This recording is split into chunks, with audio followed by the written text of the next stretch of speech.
Let's get nasty on a Thursday. It's a Fast Lane on 101 at ESPN. Andrew Marsh, Kerry Davis, and Jamie Rivers. I'm Anthony Stalter. 202, your time check, is brought to you by Clarkson Jewelers, an officially licensed Rolex jeweler. We start off with some Blues news. The Blues have placed Robert Thomas on injured reserve with a lower body injury. Doug Armstrong announced that earlier today. So Thomas will move to the IR. Thomas will be reevaluated in 2 weeks. He's dressed in 42 games this season. He's recorded a team-leading 33 points, 11 goals, 22 assists. Jamie, with Robert Thomas on the shelf, who immediately benefits? Is it Dalibor Dvorsky? I don't think anybody benefits, to be honest. I understand the question because it has to be asked. Meaning, like, who's going to step up? Who benefits? Who gets the opportunity? Benefits might be the wrong word. Who has an opportunity to see more ice time and bigger situations? I get you. Yeah, totally. I just thought, in my head, I was like, nobody really benefits. Sure. No, I think Dalibor Dvorsky will be elevated for sure. We'll see, what the official lines are tomorrow when morning skate happens and whatnot. But it looks like everybody's gonna be bumped up a little bit in the lineup, which is natural. So yeah, I think that Robert Thomas being out gives Dalibor Dvorsky an opportunity to maybe show a little more of his offensive game, rather than just being a placeholder, maybe further down the lineup. Power play is going to be interesting to see how that works out. We'll see how the changes go, because I know that the team had made some changes to their power play, but this will be an extended period of time now without Robert Thomas, which it's a different look. It just is. You can say what you want about the power play as far as it not being as successful as it should have been so far this year. It's still, when you remove Robert Thomas, it makes a difference. So when it comes to the power play, then what do you expect it to look like? Because the first power play as it stands now with Neighbors, Shen, Snuggerud, Kyrou, Fowler. Second one, Oscar Sundqvist, Dvorsky, Buchnevich, Falk, and Berggren. Is that do you expect that's how it's going to stay? Yeah, probably to start this thing off. I'm telling you, I'd love to see Dvorsky on that first power play unit. I just would. I think that the one thing the Blues haven't had, to be honest, is that one-timer ability. Who else on the ice brings that ability? Like Dylan Holloway, even he at times passes up on the one-timer to stick handle it once or twice and then take a wrist shot. Mm-hmm. He's got a great shot, but in the NHL, the goaltending's just too good. That's why a lot of coaches, and if you talk to Davey Alexander, who's the goalie guru here for the Blues, and he analyzes goal scoring too. So it's his job to find out where the deficiencies are on the goalies and how players are actually scoring goals in the NHL these days. The one thing he talks about is the movement of the puck from one area to another area. The goaltender now has to move with the puck, and when he moves, there's openings. So to catch the puck, stick handle it, it gives the goalie a chance to go from spot A to spot B, get set, be square, belly button on puck, as they say, so that there's nowhere to shoot. When you're shooting at a one-timer or even just a cradle and a shot quickly, the goalie doesn't have a chance to get set. There's more openings to hit. That's why a one-timer is so important on a power play, which is why I've been scratching my head for most of the season here in St. Louis, as a lot of their setups don't feature that. Mm-hmm. It's just a lot of stick handling. It's even guys on their strong side. So if the puck goes down to the half wall, rather than have that one-timer ability, it's going to Robert Thomas, who now has to take it, turn his whole body, line up for a shot, and then shoot the puck. Well, what happens?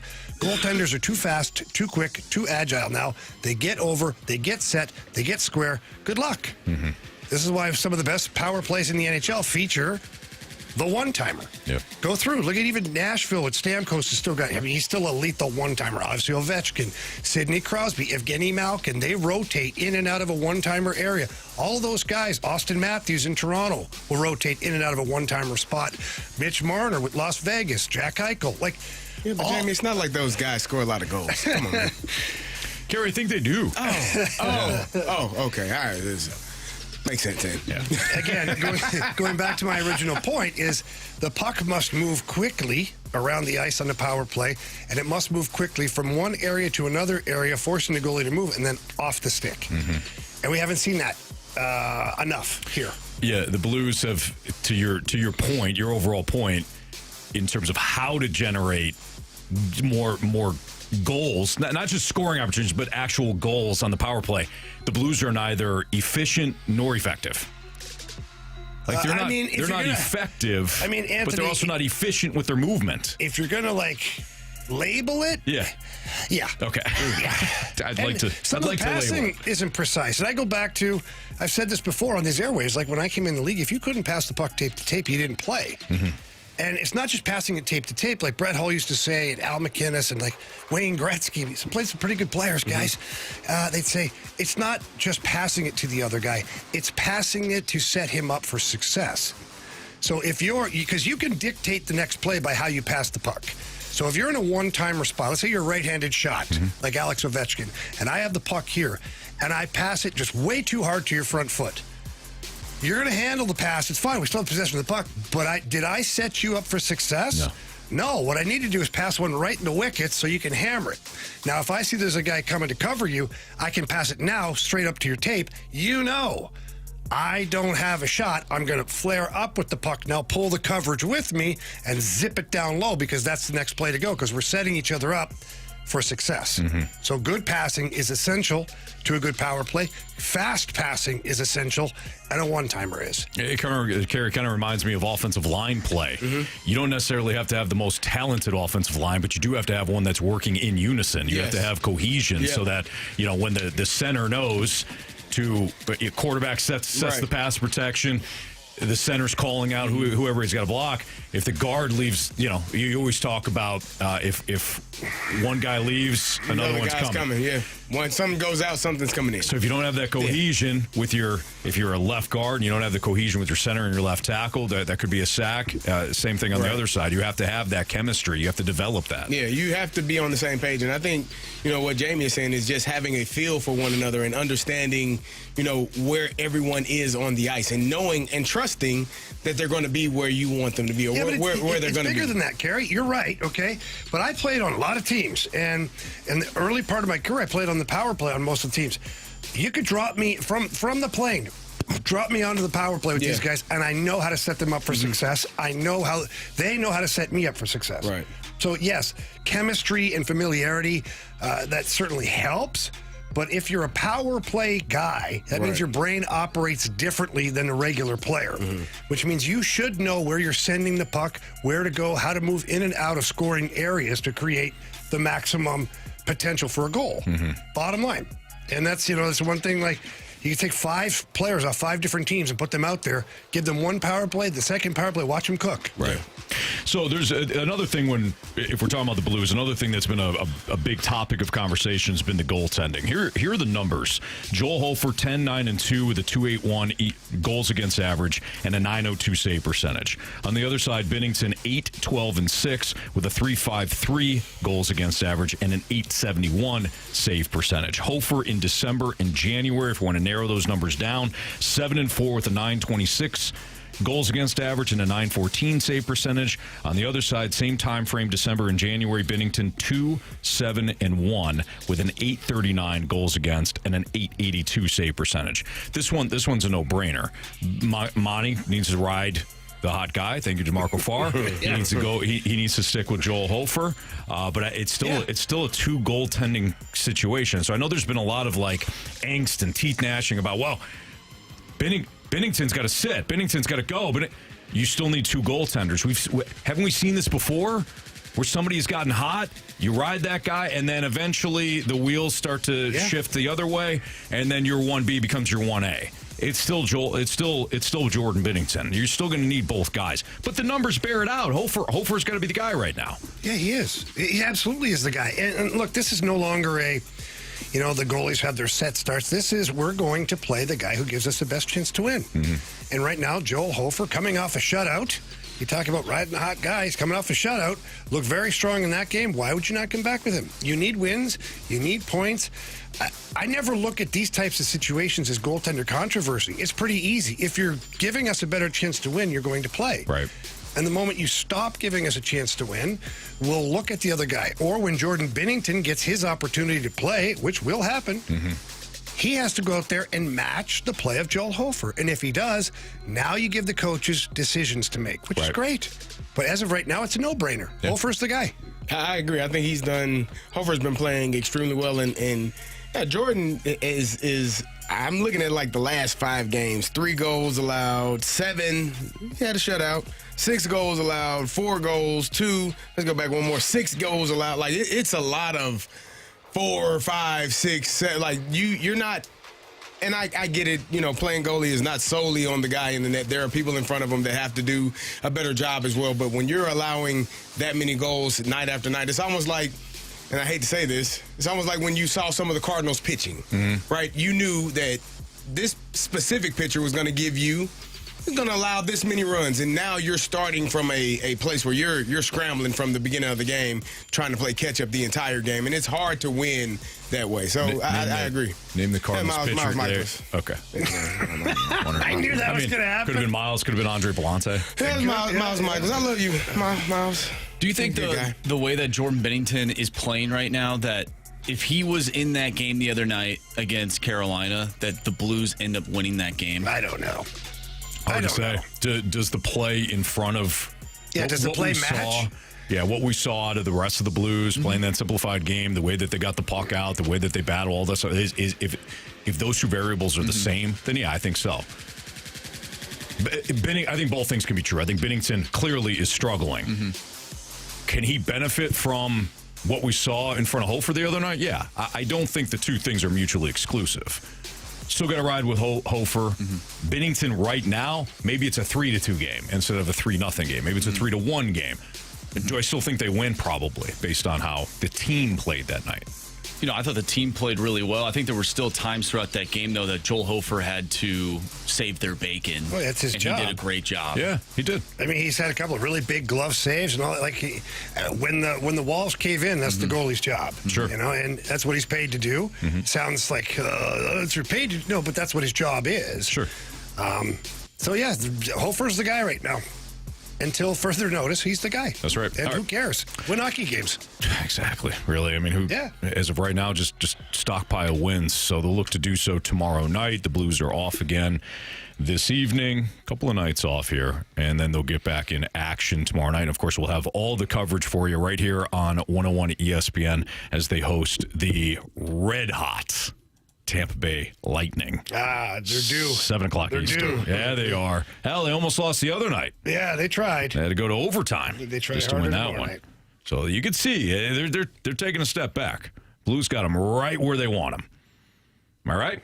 Yeah, absolutely. Okay. For All right, sure. I like that attitude. I agree. I think. Last night, news broke that John Harbaugh would become the next head coach of the New York Giants. When I read the message, despite all of the Harbaugh's interviewing with the Falcons, he's interviewing with the Titans. I said to myself, yeah, that makes sense. It's pretty much a perfect match. Doesn't mean it's going to end well, though. We'll talk about it next on 101 ESPN.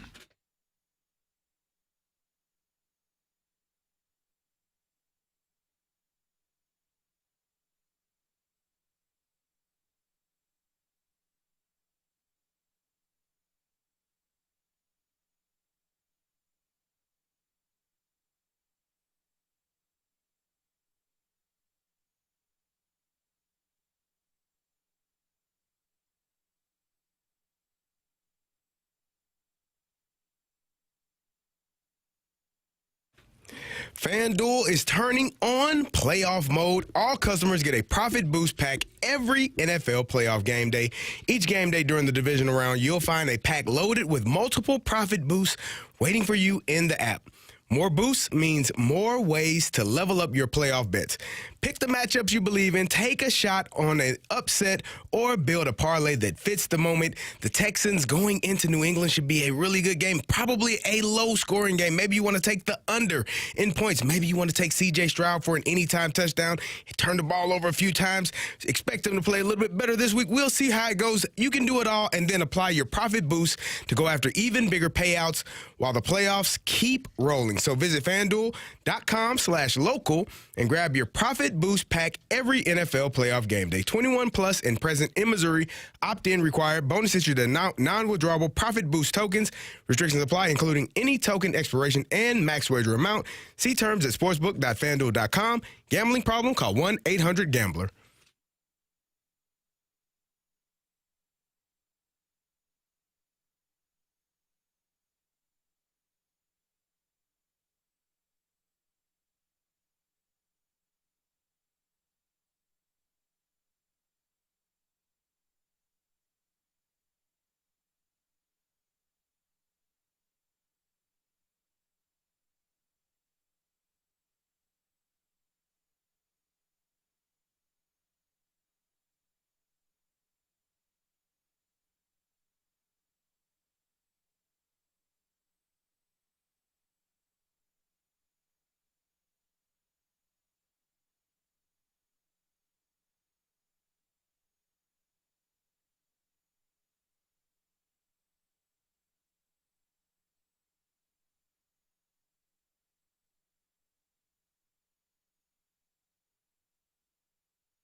So the news broke last night. I think ESPN's Adam Schefter had it first that John Harbaugh and the Giants were working on a deal that would make John Harbaugh, the former Baltimore Ravens head coach, the new head coach of the New York Giants. And after I read it, and obviously I've been following, just like you guys have, following where John Harbaugh could go. He had preliminary interviews set up with the Falcons and the Titans.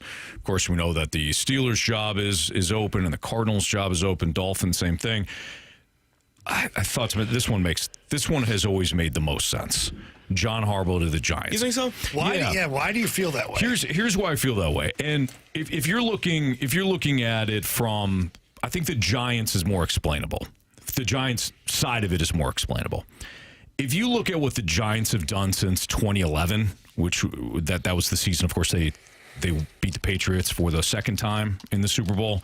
Since that point, they ranked 29th in winning percentage overall. Since 2011, they ranked 29th in winning percentage. Since the post-Tom Coughlin era, completely defined by instability. They've swung and missed. They had some false starts with guys like Brian Daboll, who brought them to the playoffs the one year, even won a playoff game. Sorry, Marshy. But that was just kind of a false start. That was just a tease. This team went all in on the floor. They had the the full court press on John Harbaugh. They brought in Eli Manning. Even Daboll said, "Hey, you're going to love working with Jackson Dart." They went all in on bringing in a guy that will be the adult in the room. Yeah. This is an organization saying we cannot screw up again. We don't trust ourselves to develop greatness right now, to develop it from the head coaching spot. We just need it. We need somebody that's going to come in and maybe not offer the highest ceiling, because really that's why the Ravens ultimately decided to get rid of him. Mm-hmm. The ceiling is no longer being tapped. We need somebody, Giants, to come in and stabilize the floor. And I think if you're Harbaugh, out of all of the openings that were available, you're going to go to Tennessee? No. You're going to Miami with that mess? No. Atlanta might be attractive, but they don't have the quarterback situation's still a mess. Yeah. You're going from Lamar Jackson to what in Atlanta? Uncertainty. When it comes to the Giants, you may not love Jackson Dart. You may think that his career is going to be shortened because of the way he plays. But out of all the teams that were that need head coaching spot outside of the one he just came from in Baltimore, obviously, right, that's the one that had the quarterback. It's big media market, reputation, and all that. I think that this was just it was going to be a marriage that it was just going to work. Yeah, looking at it, I'm looking at some of the head coaches since Tom Coughlin. You know, their best coach. First of all, they've had 3 playoff appearances and only won 1 game. And that's since 2016. You had Ben McAdoo, who I think if he was in the lineup, you couldn't pick him out. Sure. Steve Spagnuolo, who I guess was the interim coach when Ben left and got out of there. We know Spags. Pat Shurmur, again, probably couldn't pick him out of a lineup if he was standing in front of you. Joe Judge, you think you know what he looks like? Nah. Yeah, I saw him just on TV. That was Judge Judy or Judge Mathis. No, it was Judge. Joe Judge. He's the offensive coordinator or something for some college team. See, you don't even know where. No, I saw him. And then Brian Daboll was there for 4 years. So right.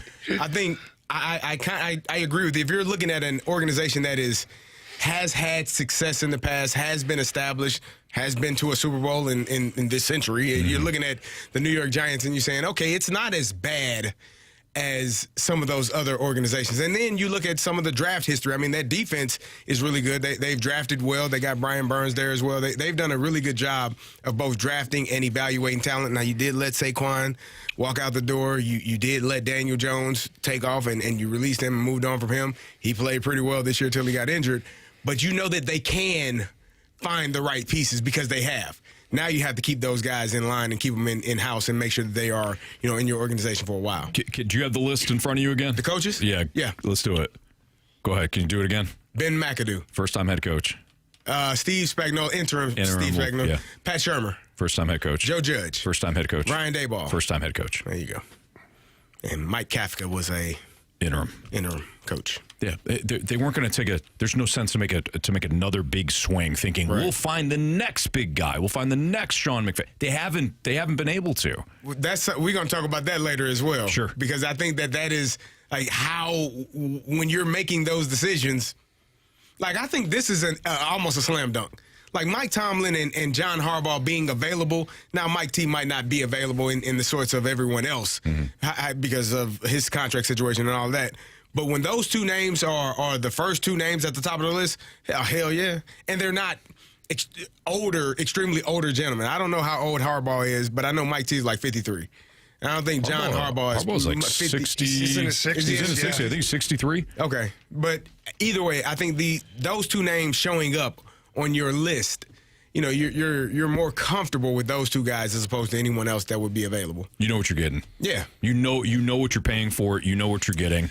He brings credibility. He brings a clear resume.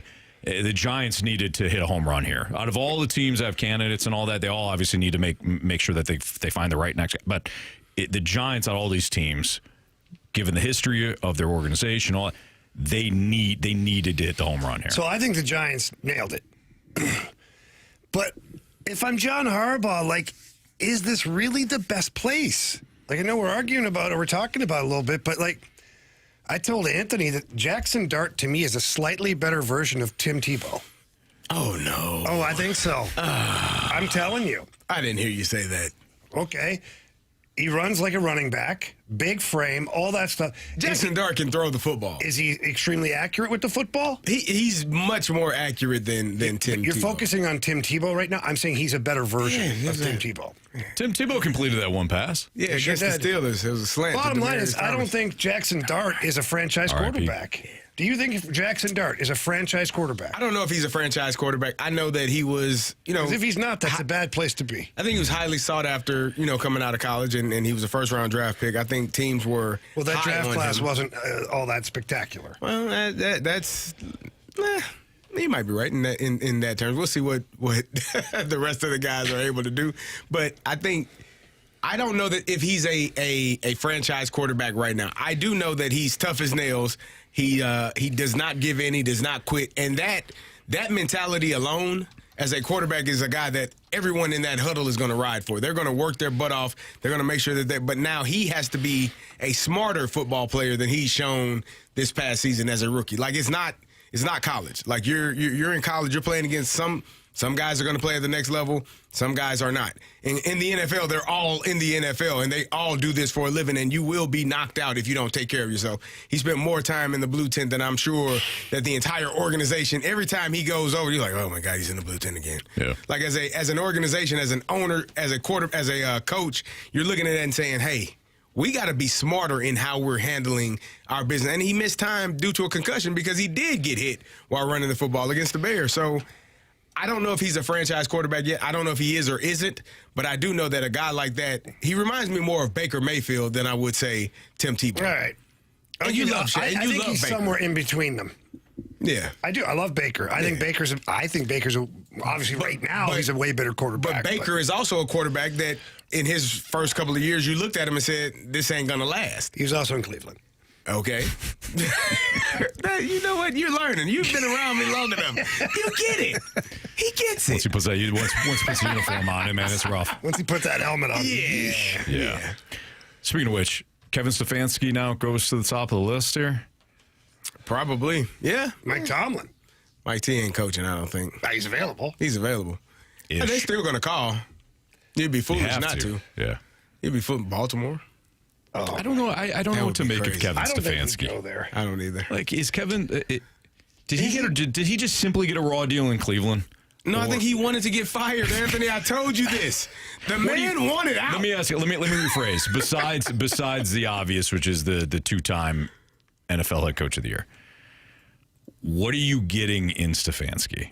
I don't know. Like, I know what I'm getting in John Harbaugh. Yeah, you're right. Like, what is he? truly? What is Kevin Stefanski? think- I know if somebody hires Clint Kubiak, you're hiring an offensive mind. I know if you bring in Jesse Minter, you're bringing in a defensive mind. What? Kevin Stefanski at one point called plays, then he called plays, gave that up, called plays again, gave that up again. I don't know what are you hiring? Is he a culture guy? His culture in I don't know Cleveland what his didn't seem culture good. is. Like what? Ooh, yeah, not great. Ooh. I think he's an what am I offensive. buying? I think he's an offensive mind in the same vein of like a Kevin O'Connell and all of those guys that run the ball first and play action pass off of it. Like I think that he's more than capable of doing that. I think the offense in Cleveland, it was as good as it could be with Kevin Stefanski being your head coach. So I think he does bring that with him wherever he goes. It's just finding the right solution, finding the right situation for him and his offense and his style of offense. I don't know where that is. Hell, Baltimore might be a good place. It'd be interesting. I don't hate it. It would be very interesting.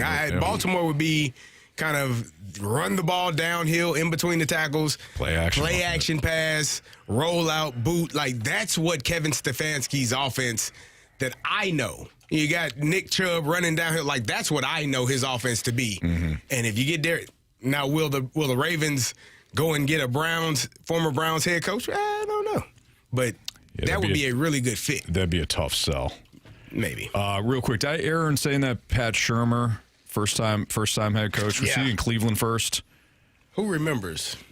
Somebody did on the text line. My bad. Yeah, he was. He was with the Cleveland. So I apologize. So Pat Shurmur was a second time head coach when he got to the Jamie said, Giants. if he's in Cleveland, it doesn't really count. It doesn't count. Yeah. That's why he said that. Makes sense. Yeah. All right. Still, we're facts and stats. You got an here. email about that. Yeah, one time. so I was Gotcha. factually wrong on Hope you're that. listening. I apologize. What's trending's next, including an update on the red hot slew Billikens. Yeah. That's next on 101 ESPN.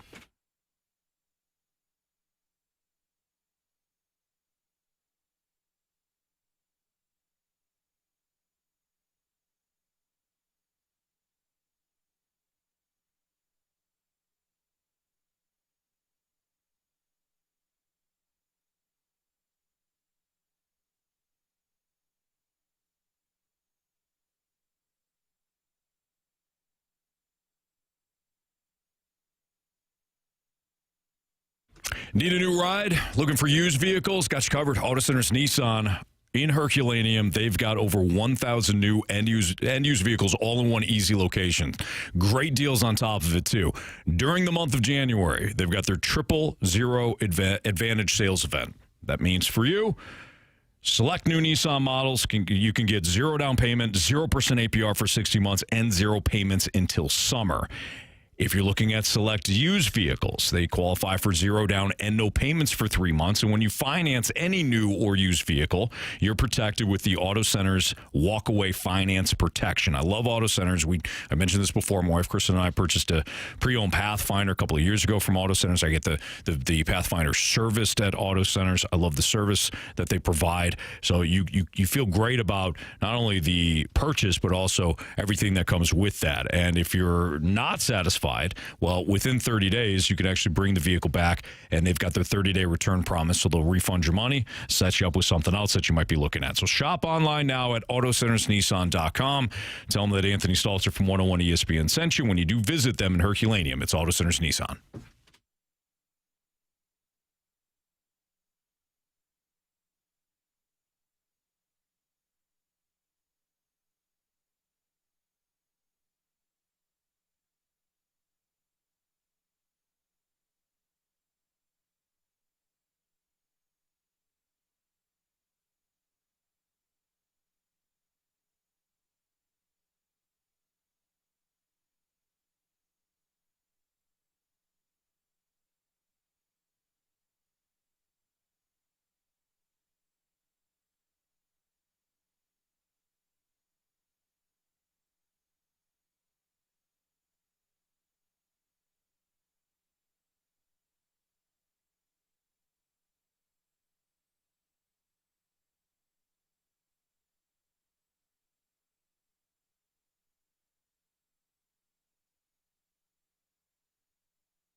101 ESPN Sports Center. I'm Andrew Marsh. It's time for a Sports Center update brought to you by Saliga Heating and Cooling.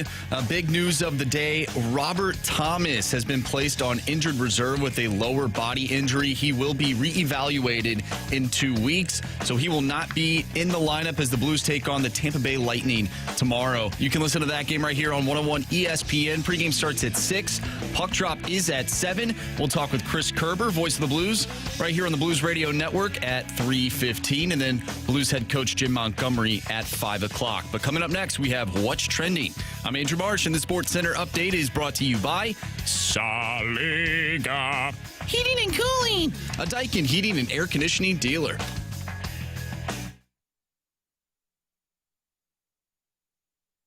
What are the hot topics in the sports world? What in the wide world of sports is going on here? It's time to find out with What's Trending? Brought to you by Elite Comfort Experts. Heating and cooling with no gimmicks, just guarantees. EliteComfortExperts.com. Welcome back to the Fast Lane here on 101 ESPN with Anthony Stalter, Jamie Rivers, and Carey Davis. I'm Andrew Marsh, and it's time for What's Trending. Anthony, you just mentioned it before we went to break. SLU Billikens basketball, and we're going to talk about the positive things with this current team, not things that are happening from the former team, we'll say. There's one player. Yeah. Billikens picked up their 16th win over Fordham, 78-56. The Billikens are off to a red-hot start. Now, the schedule isn't sexy by any means, but they are winning basketball games. Marshy, come on. Don't do that to the Bills. Only can play who's on the schedule. Yeah. Thoughts on the Billikens? This team's fun to watch, man. 78-56 last night at Chaffetz. The home dominance has been impressive. I mean, the dominance overall has been impressive, but they extended its school record Chaffetz Arena winning streak to 15 games. That dates back to last season. I love the balanced scoring that they have. You got Quentin Jones. You got Amari McCautry. You've got Bradley Dunlap. You know, they had the balanced scoring last night. Of course, you got Robbie Avila, who's got just the all-around great play at 9 points, 5 rebounds, and game-high 5 assists last night. But, man, they take care of the ball. They're efficient from a shooting standpoint. They start games hot. They even close the first half on a 21-8 run over the final 7 minutes, take control of the game. I mean, it's just they are incredible right now. I don't care who they're playing. Now, don't forget about Kellen Thames, his father, Kelly, former Mizzou basketball star. Nice. Yeah, we used to watch him back in the day.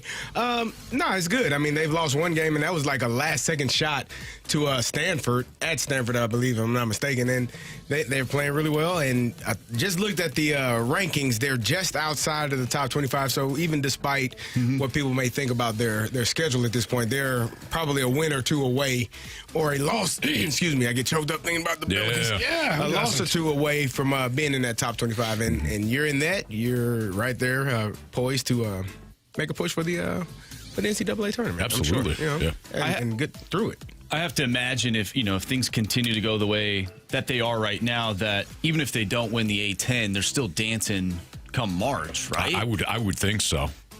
I can't imagine. I mean, the way that they're playing, I think they should be also the favorite to win the conference tournament. So yeah, been a lot of fun. They've been a great story, and as we get closer and closer to March, it's going to be even more fun to watch what they do. So congrats to the Billikens. Yeah, it's fun. I mean, when I first got to St. Louis, Charlie Spoonhour was the head coach, and it was Billikens basketball was the thing, man. It kind of disappeared for a while. I mean, I'm not saying it was gone, but it didn't have the same allure. And now to see these guys playing the way they are, Justin Falk was in attendance last night, watching a little basketball. Hey, it's cool, man. I'm happy for the program. Zush also points out they covered last night, too. So good teams win, great teams cover.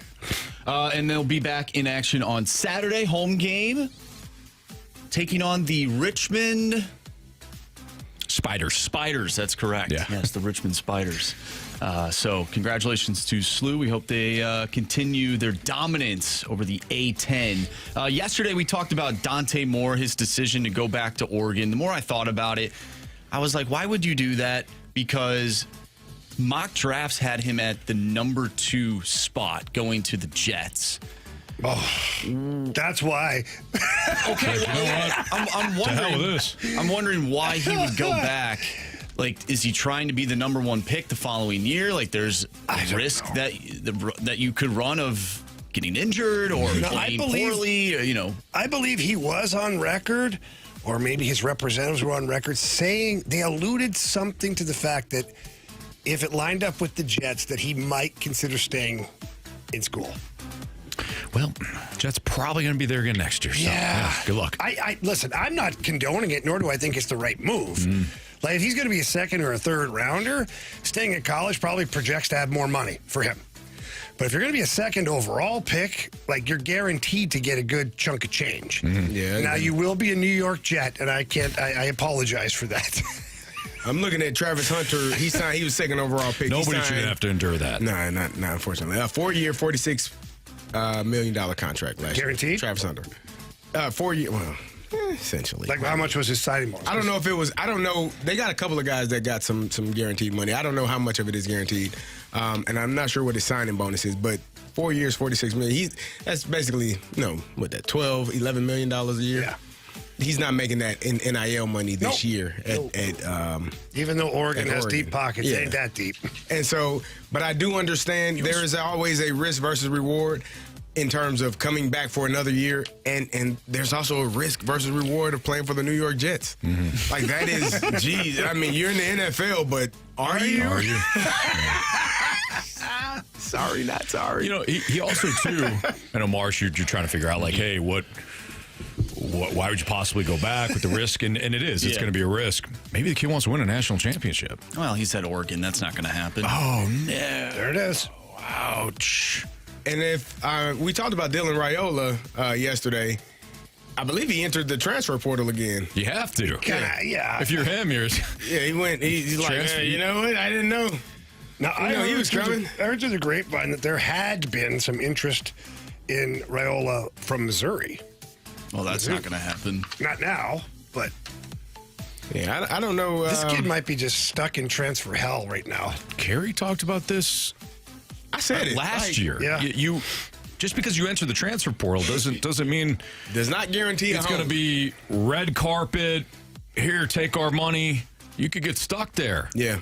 And I think right now, unfortunately for Dylan Raiola, you made a decision with the mindset that Dante Moore would be. But think about that. Let's really look at that. Like, let's say they both are on the roster next year, training camp. What if Dylan Raiola beats out Dante Moore? And now Dante Moore went from a projected second overall pick to now you're sitting on the bench in college. Like, it is a lot to figure out here, that anything could go wrong and for both of these young men. And it's just kind of the way of the world, because there's no guarantee that Dylan Raiola wouldn't beat out, that he couldn't beat out Dante Moore. I mean, I don't think he will, but there's a possibility. You took a chance on not going to the NFL draft because you didn't want to play for the Jets. Now your ass ain't going to play for nobody. Oh, we don't know why. Again, maybe he wants to win a national championship. Maybe. Easy, Marsh. You know? Maybe. I go to Indiana? got unfinished business here. Probably. You know who once did that? Tim Tebow. I thought you were pointing at me. I was like, what? Now he's playing for the Giants. Not those According Giants. to Jamie. Well, that's Jamie. Whatever, guys. Yeah. He's slightly better. I You know what? That's a hill that you shouldn't die on. I am. I don't care. I'll die there. Not afraid to die.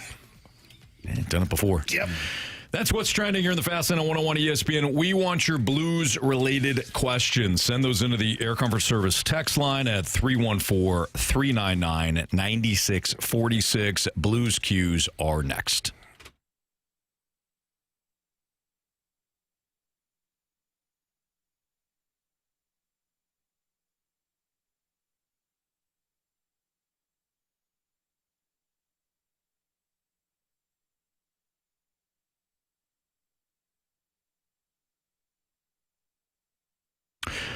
I'm looking forward to playing some NFL divisional round games at Underdog. Underdog is super easy to play, and you can do it right here in Missouri. You can win money throughout the NFL playoffs, including this weekend. And playing an Underdog, like I said, it's easy to do. You choose whether or not certain players are going to go higher or lower on their stats. That's it. Underdog presents the stats to you. They'll give you numbers. You choose whether or not, based on the matchup and things that you know about football, your hunches and everything like that, whether or not that player is going to exceed that total or fall short of it. That's it. Higher or lower on their stats. And this weekend, I like a couple of different plays. I mentioned that Josh Allen higher than 36.5 rushing yards against the Broncos, given his playoff averages when he runs. How about this? Matthew Stafford as well. I think that he'll go higher than 34.5 pass attempts against the Bears. We know that the Rams are going to want to throw the ball. I expect that game to be tight. So the game script kind of works out in the favor of the Rams throwing the ball or they're having to throw the ball late. So give me Matthew Stafford higher than 34.5 pass attempts at Underdog. Those are two picks that I like. If you want to fade me, follow me, ignore me, that's fine. Just play at Underdog. Download that app today. Use my promo code Anthony to score $75 in bonus entries when you play your first $5. Again, that promo code is Anthony at Underdog, where you can make plays and win money all NFL playoff long. Must be 18 or older and present. Missouri. Terms apply. See assets.underdogfantasy.com/web/playing. Get terms _DFS_.html for details. Concern with your play, call 1-800-GAMBLER or visit www.ncpgambling.org.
Now, it's time for the Fast Lane's Blues Cues.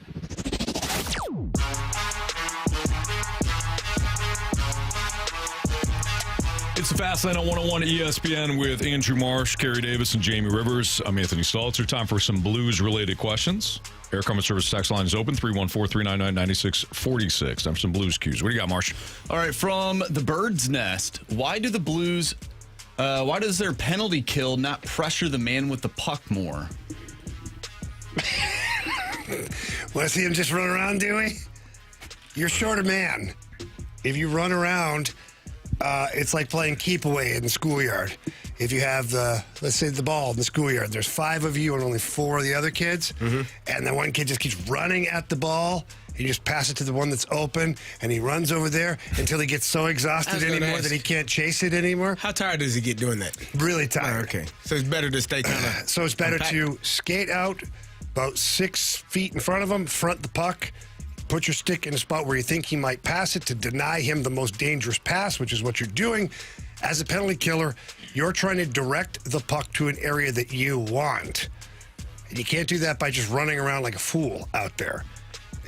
Most power plays would love if you just chase the puck around because 25 seconds in, you're exhausted, and all of the great passing lanes will present themselves at that point. So it's better to be controlled. There are penalty kills, though, that do show more pressure, I believe, than what the Blues do. Only in certain spots. So when you're evaluating a power play, you can evaluate when they've run out of more options. So sometimes teams will put the puck to the half wall and their blue line high defenseman's too far away. So what you do is you angle downwards, downhill towards the half wall. Now he has no recourse to go back through you. So now one guy can cover two, and as soon as one guy goes, every guy goes, which means I'm taking away your pass to the blue line to the defenseman, can't go there. At the same time, and converging on you, taking away your time and space, your passes are down low or to the bumper. If my backside guy decides to take away the bumper and my net front D decides to go down to the half wall, we're full court press at that point. One guy goes, every guy goes.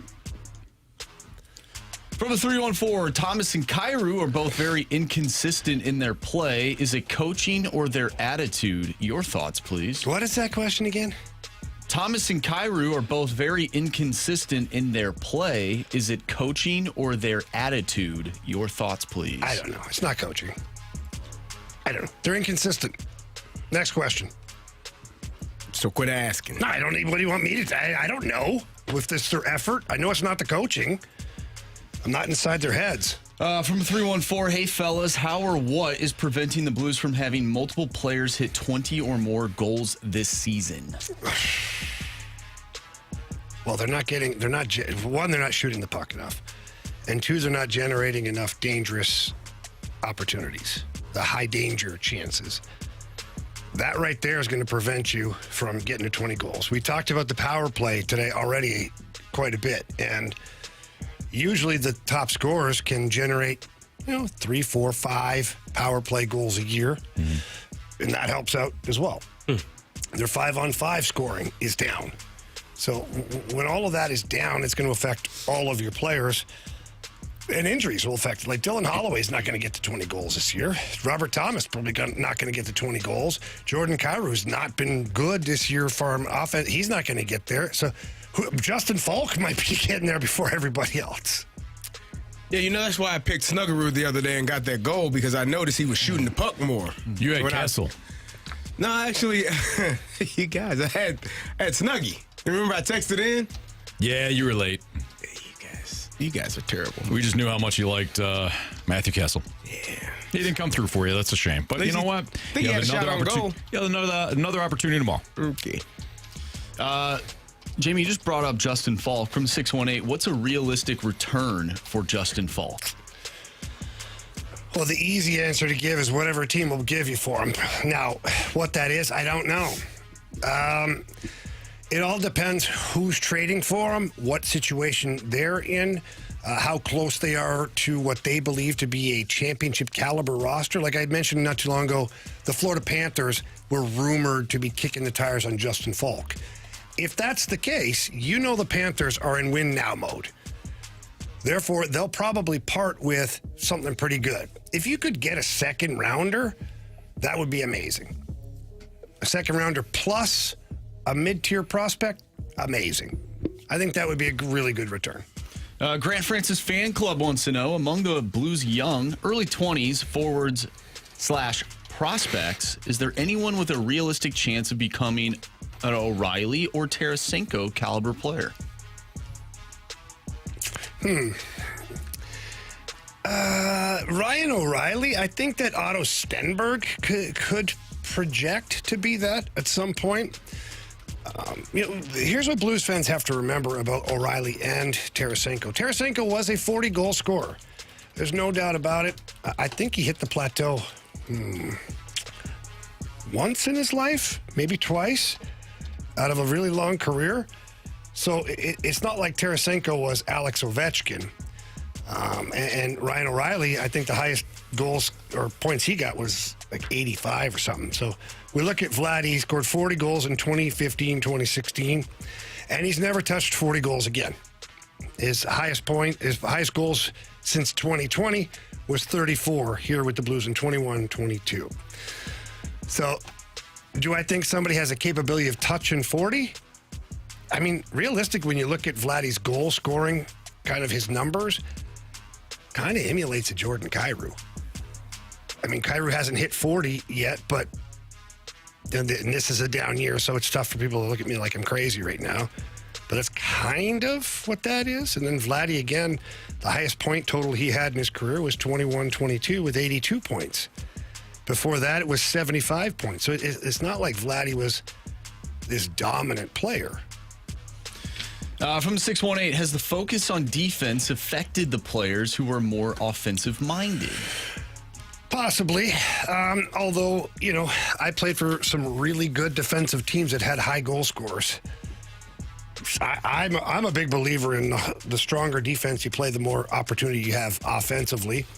Now, some would counter and say, well, you're spending so much time and focus so much on the defensive side, you're not thinking offense. I never thought that. And I was paid to stop the other team, played more defense. If I had the puck and I was able to move it up to a guy or join the attack or be a part of the offense, I always wanted to score goals. So, but they are paying closer attention to detail on the defensive side. I don't think that's prohibiting them from scoring goals. Last one here from the 636. What is the update on Philip Broberg and his return date? Well, he was on the ice today at practice, looked pretty flipping good. Let's just say that. Jim Montgomery said that he's got one more hurdle to kind of get through, which is usually the follow-up the next morning with the medical staff and the trainers, making sure that everything is on course. If everything checks out, I think he'll be back in the lineup tomorrow night. If not, we'll definitely see him the first game in Edmonton. That would be my opinion. All right. That's Blues Cues here in the Fast Lane on 101 ESPN. What does keeping Brendan Donovan mean for the Cardinals? BK and Ferrario and T-Bone talked about this earlier. We'll play that audio, have some reaction to it. That's next on 101 ESPN.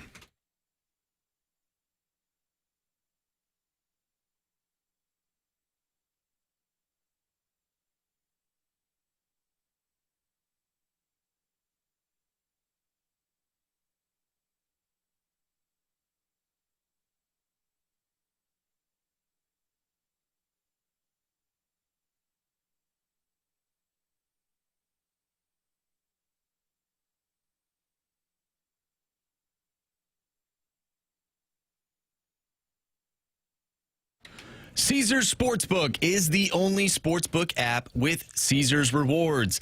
Download the Caesars Sportsbook app now and build the perfect same-game parlay. Bet the game live or try our quick pick parlays that are pre-built just for you.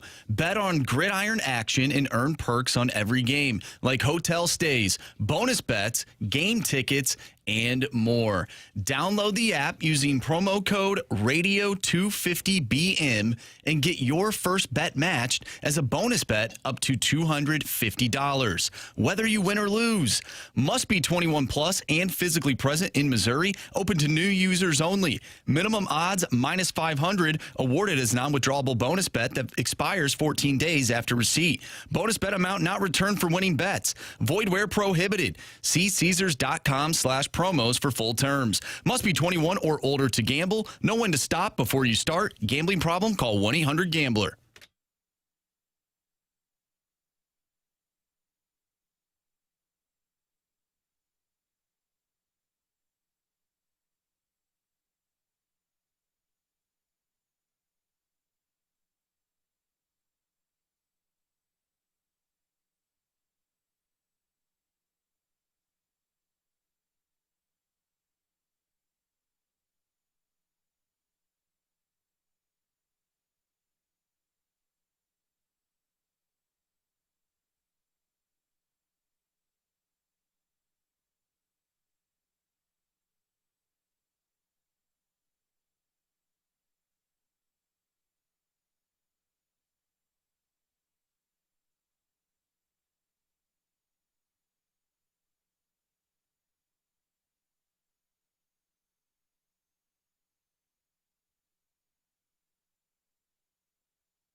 I'd be cool with them extending him.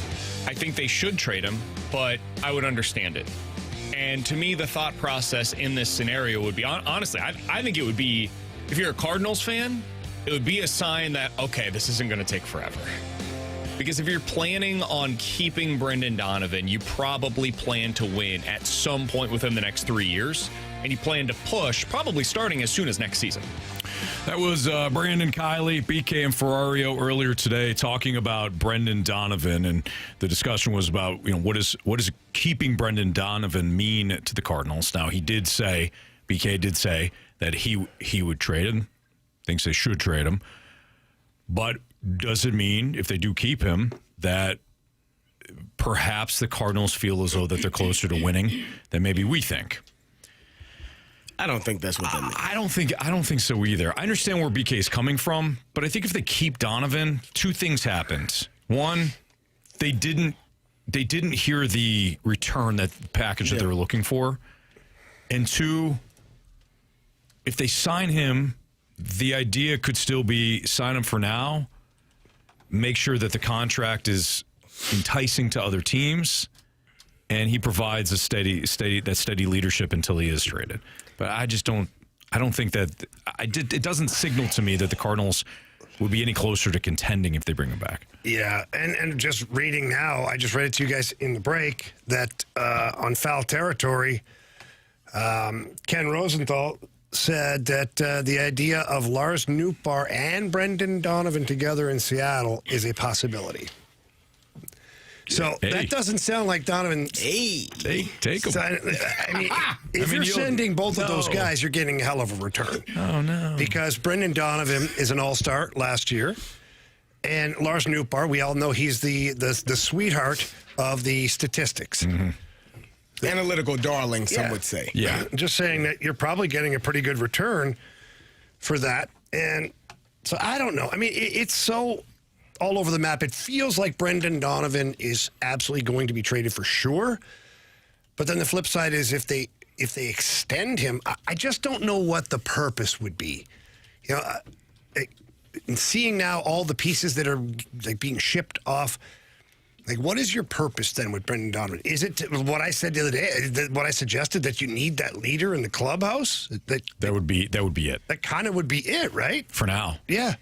I've said this, and I hate to keep saying it, but there are people that haven't heard it, and so I've said it before. I'll say it again. And I love Brendan Donovan. I love what he does as a teammate. I love what he does as a baseball player. I think he's a great glue guy, clubhouse guy. You're leader of your team. If he's your best player, you're not winning a championship. Mm-hmm. That's just my personal opinion.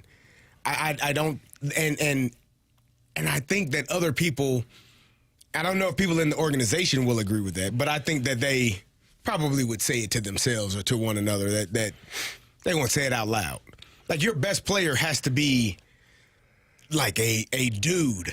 And Brendan Donovan is a really good baseball player. He is a Gold Glove winner. He is an all-star. He has played really at a really high level, but he's not the best player on. I mean, if we look at the teams that made the playoffs last year, would he be the best player on any of those teams? Which team would you say he was the best player on? I mean, we can go look at the playoff picture from last year and tell me what team he would be the best player on. Who, Brendan Donovan? Yes. I don't know. Does he have to be the best player? If you're going to win a championship. If the Cardinals keep him, they're not like. I don't think the Cardinals are ramping up for a championship. But that's essentially what BK was saying. Like, if he's here, your mindset is you're on a playoff hunt. Yeah, I don't necessarily agree with that. We can go down. Detroit, best player? No. Cleveland? No. Boston? No. New York? No. Chicago? No. San Diego? No. L.A.? No. Hell no. Cincinnati? No. Those are the playoff teams from last year.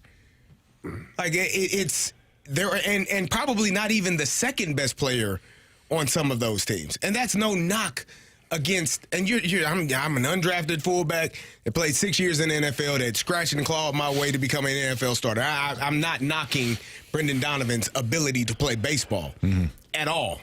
But if you're looking at playoff teams or teams that are in the playoff hunt, he's probably not the best player on any of those teams that are there, and probably not. I forgot about Seattle. No. Blue Jays, Toronto. No. Milwaukee. No. Philadelphia. No. So and again, probably not even the second best player. Maybe you can find him in Cincinnati as the second best player. Maybe not.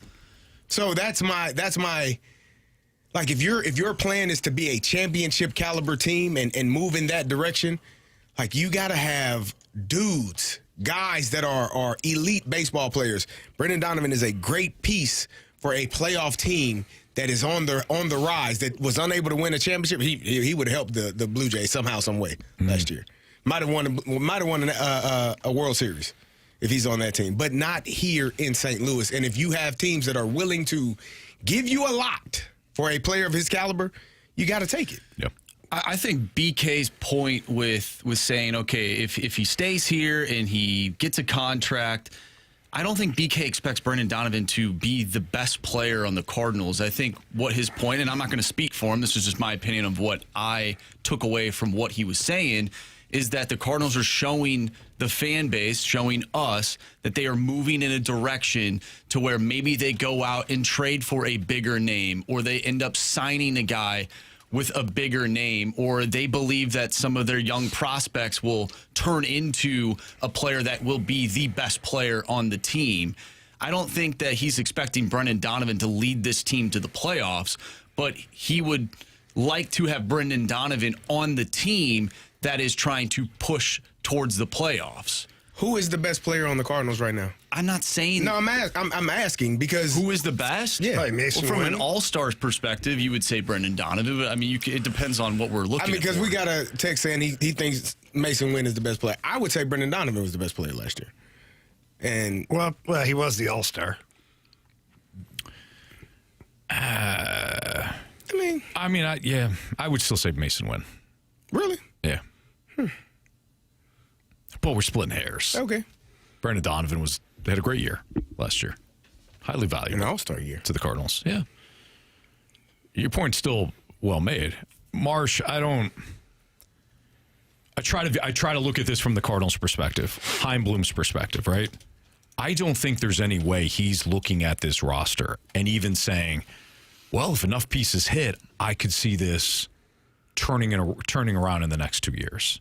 Oh, I'm not saying that the Cardinals do believe that. I'm saying I think there's value to what BK is saying, that if they do keep him and they end up signing him, well, then maybe they know something more than that we do, right? And I would hope that they do.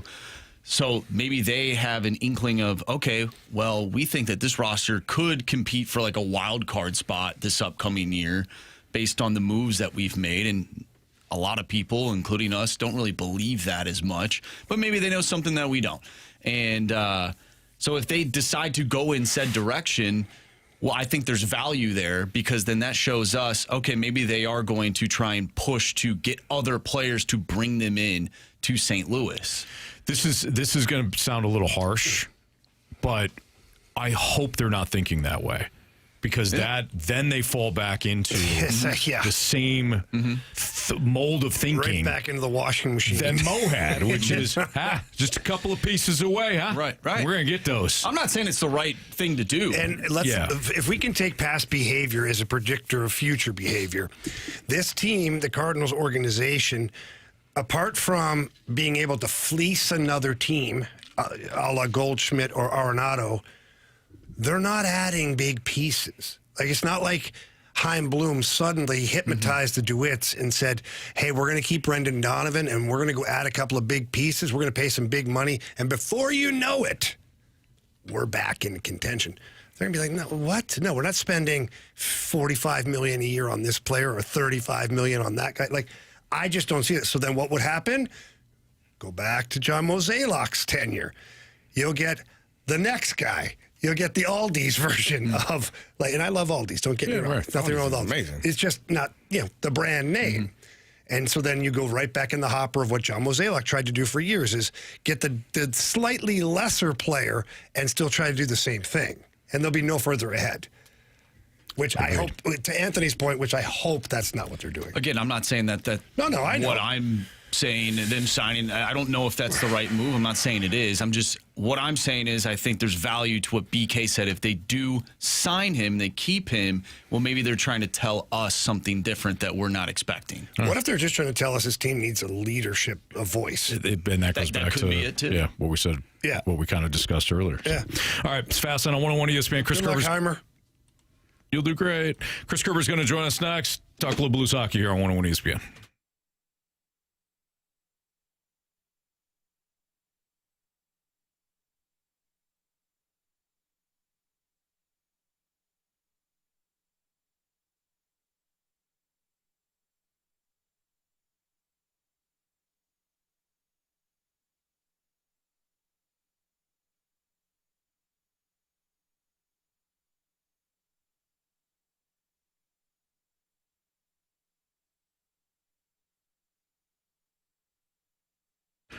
Carey, you and I are of similar ages, so I know you and I, when it comes to waking up each morning and get a little older, you don't have that same energy throughout the course of the day.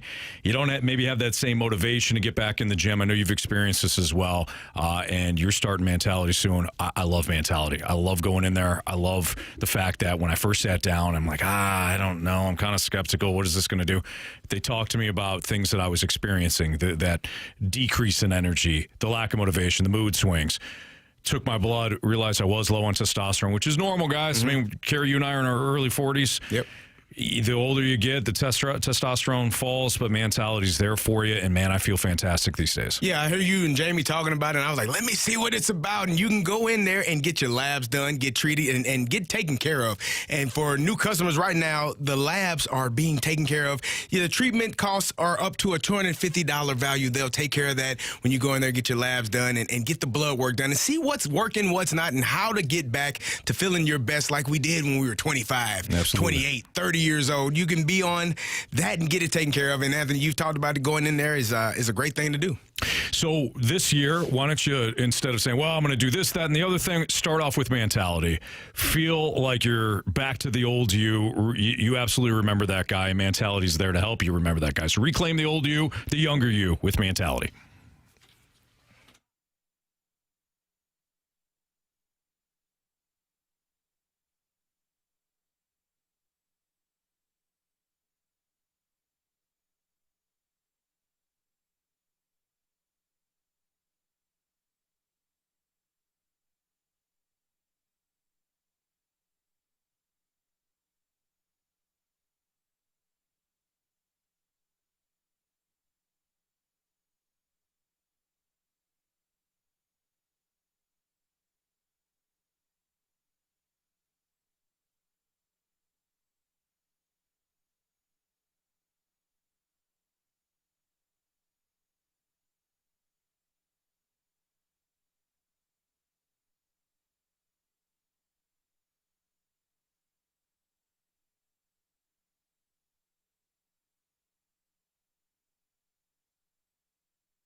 Hey, when we talk about that 4.8 Google rating out of 5 that Classic Air Care has, it's reviews like this that get you there.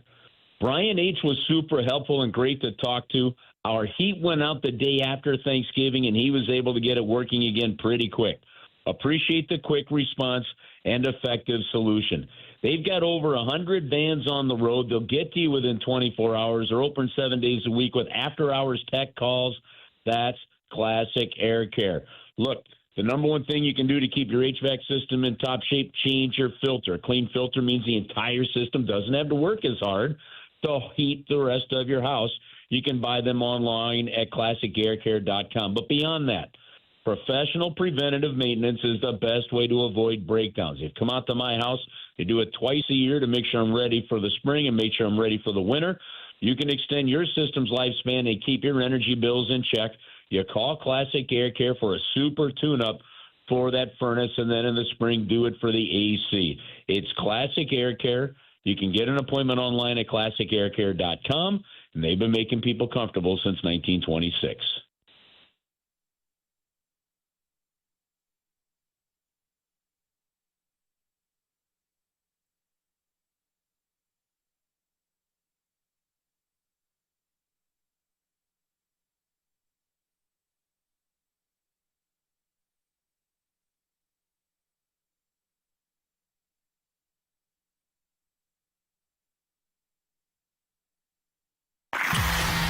Talking everything St. Louis Blues as we head into the Blues booth on 101 ESPN. Presented by Boardwalk Hardwood Floors. Find your perfect new floor at boardwalkhardwood.com.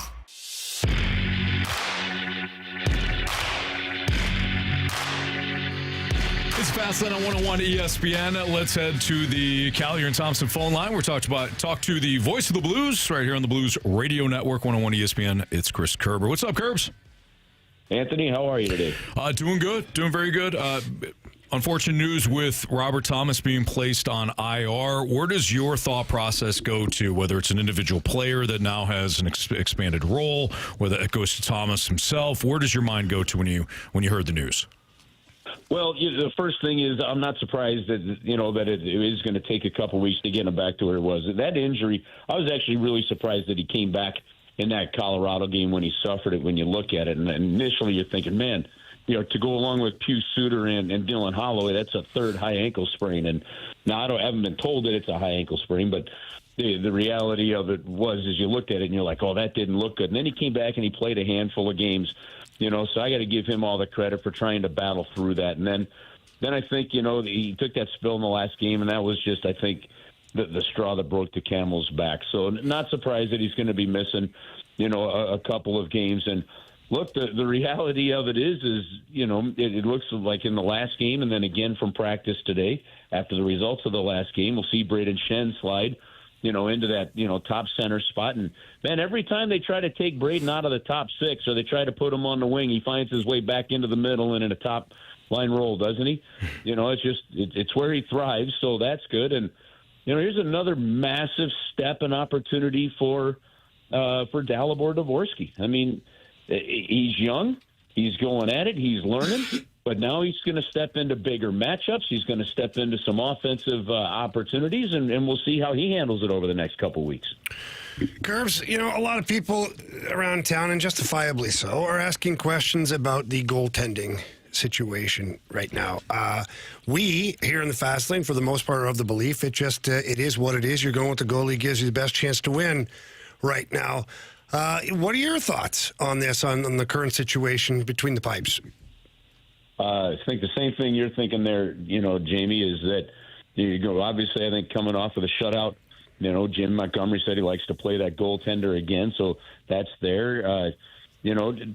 Joe Hofer has been, I think, the beneficiary of some of the better, well-played games by the team in front of him, as well. And he's just taking advantage of it. And, at this point in time of the season, you go with it. I still have full faith and belief in Jordan Bennington. It's just, Hofer seems to have the hotter hand right now. And so if that's the case, you'll ride that one. And he is playing well. So I kind of look at it the same way you do. I don't overlook it. Look, I know you realize with, sometimes when you have a season like this and other things going on, you're pretty convinced, at least with the vocal minority that's, online and different things, that, they're not going to be happy unless you literally come out and you trash somebody or you challenge their parents' heritage or something like that.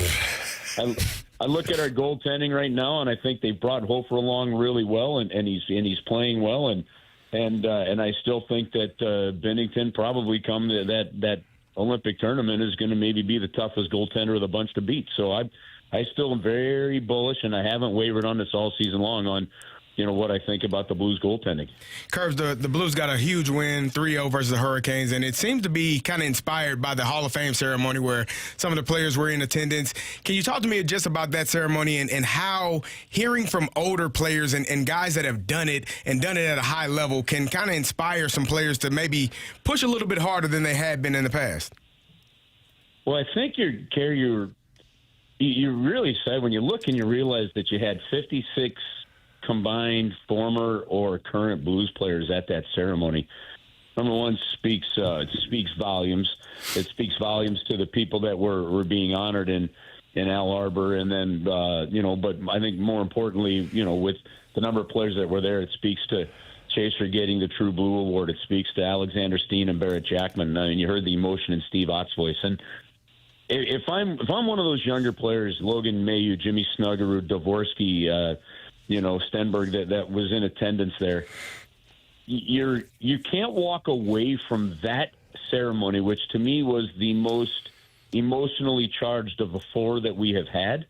I don't think you could walk away from that ceremony without having a better, deeper understanding to just what camaraderie, that Blue Note teammates and stuff meant to each other. And I mean, again, it was really more of the four that we did. The first three were really they were story driven. They were entertainment driven. This one, you really felt kind of the power of together in it. And I, you'd had to have been half dead to not understand that, right, or to not feel that. And so I'm glad to hear the comments that the guys made. I talked to some of them myself. Talked to Stenberg the next morning.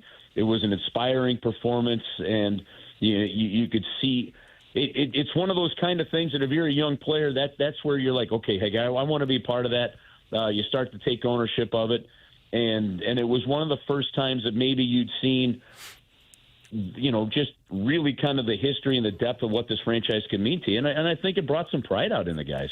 Yeah, I agree, Curbs. It was an amazing night, and I believe, I don't want to be quoted on this, but I believe that's the most players that I've seen personally at the Hall of Fame dinner. It seems like it grows every year. And talking to some of the players, specifically some of the young ones, they were amazed to hear about some of the stories, some of the guys, and they just were excited to learn about the history of the Blues. And that brings me back to Bobby Plager, because I told these guys, I remember my first training camp, just being in the locker room, the old Brentwood Arena, and Bobby Plager comes walking in with his coffee and sits beside me. And I'm not going to lie, I really didn't know who Bobby Plager was. This is not the internet-driven world, and Bobby Plager wasn't a star player, But I remember this former Blues player, Bobby, is all I knew is Bobby, because everybody called him Bobby, started to talk to me and tell me what it's like. And then I put the jersey on for the first time. It was just a practice jersey to go play an inter-squad game. And he said, son, don't ever forget putting that jersey on for the first time. He goes, go up there and represent that thing the way you should. And I was like, okay, yeah, thanks, Bobby. Then I find out who he is and the legacy and all that. I feel like there could be even more of that for today's athletes as well. Even though they have the internet, some of the personal stories and the experiences from former players carry a lot of weight. It does, and you know what, Jamie? I'll go one step further with that with you, and that is, and I don't know where you're at on this one, but it's one thing to see it, it's one thing to hear it, it's maybe another thing to even feel it, but beyond all that, it's another thing to accept it, and what I mean by that is, Otto Stenberg, looked at me when I was talking to him the next morning. He said, Alexander Steen was the only former Blue that I knew. I'd heard of some of the other names, but didn't know them. And then to actually see them and hear from them and meet some of them, and then he said, I get up here and, different guys are saying, let's go to lunch. Let's go to dinner. So he, all of a sudden, he took what he felt, that camaraderie from the Hall of Fame night, and related it to what he's experienced and how guys have tried to bring him into the group since he got here. You've got to want to be a part of it, and if you don't really care, if this is just your job, if this is in which I understand, this is just going about your daily work and going out and playing hockey, well, then that's what it's going to mean to you. But, for those, and clearly Jake Neighbors is one of those kind of guys. Braden Shen, Steen was, Jacqueline was. It continues to go down. Like those guys that embrace that history and want to feel it so they can pass it along, but also they take the pride in wanting to be another big chapter of it. That's another level of care, and I'm encouraged by the young guys that they brought in, because in talking to about 4 or 5 of them the next morning at the skate, you could feel it impacted them. And when it does that, then you know that they're learning that pride that you're talking about and putting that jersey on. Well, hopefully that'll carry over into tomorrow night's matchup with the Red Hot Lightning. We're looking forward to the call and watching the game as well, Kerb. So we appreciate your time, and we'll check back with you again next week.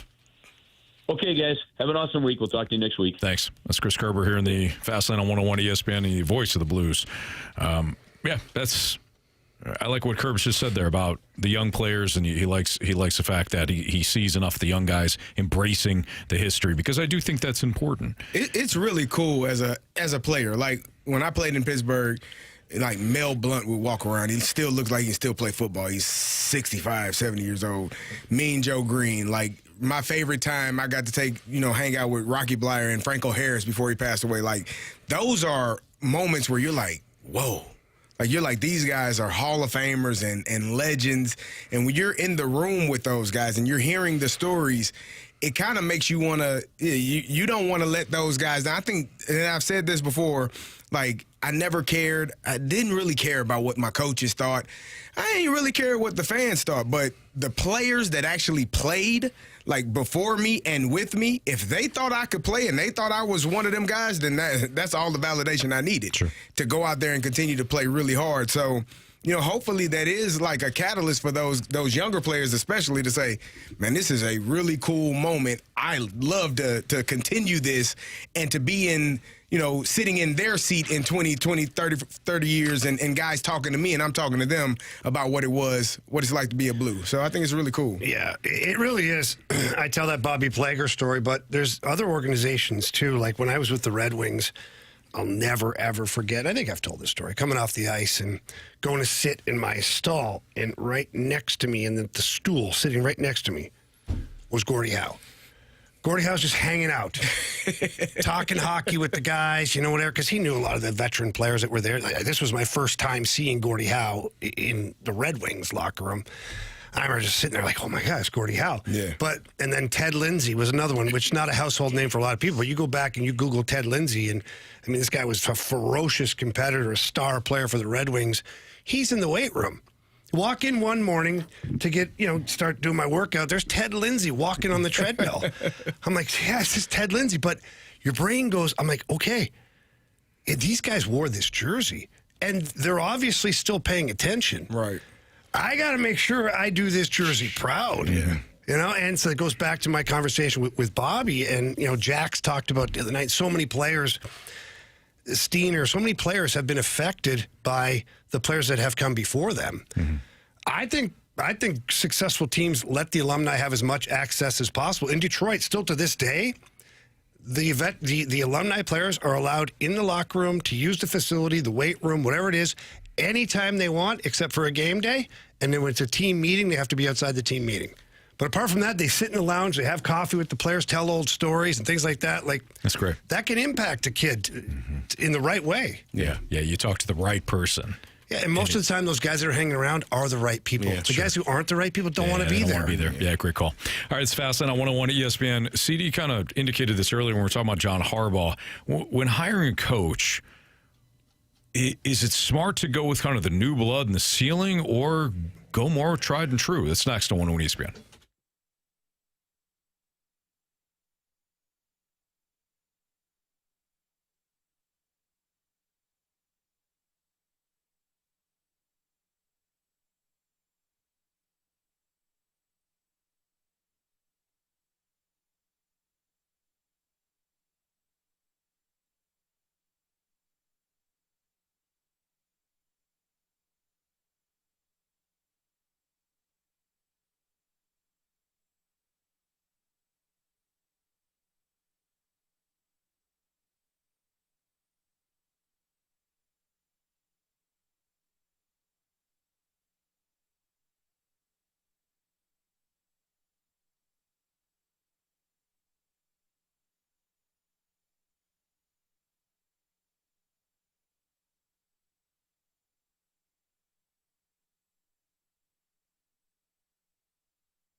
Jamie, I hear that rates are dropping. Let's go. What do you think we should do? Call Stewie. Oh, that's right. Stewie's on the line right now. So, Stewie, we hear that the rates are dropping. So how can we take advantage of how can our listeners take advantage of it? How can we take advantage of it? You can take advantage of it if your rate is over 6.5%.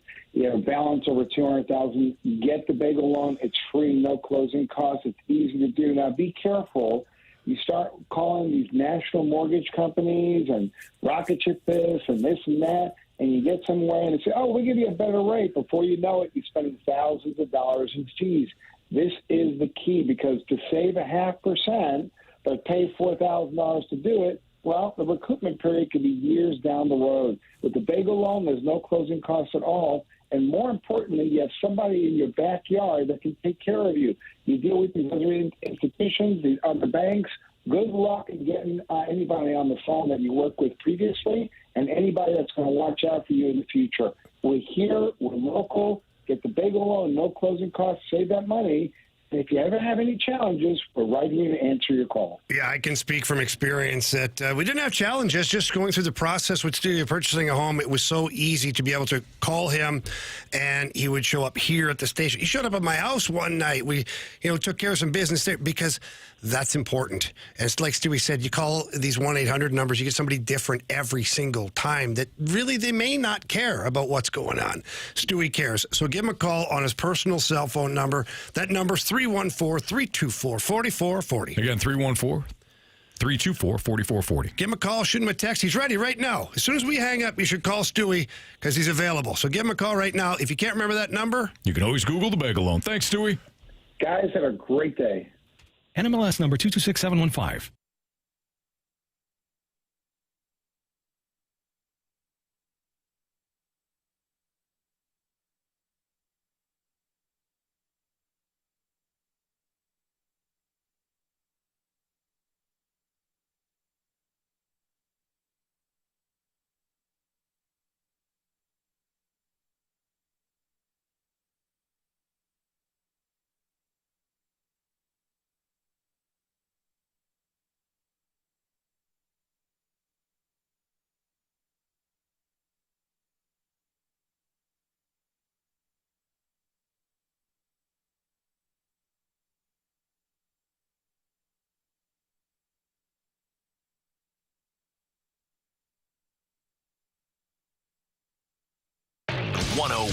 ESPN Sports Center.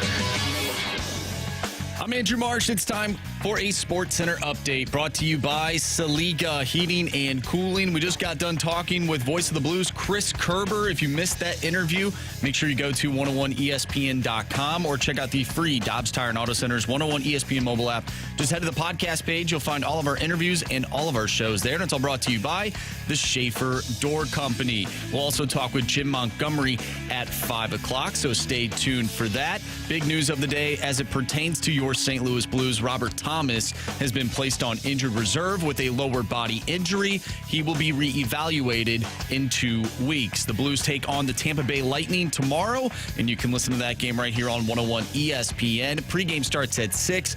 Puck drop is at 7. I'm Andrew Marsh, and this Sports Center update is brought to you by Saliga Heating and Cooling, a Daikin heating and air conditioning dealer.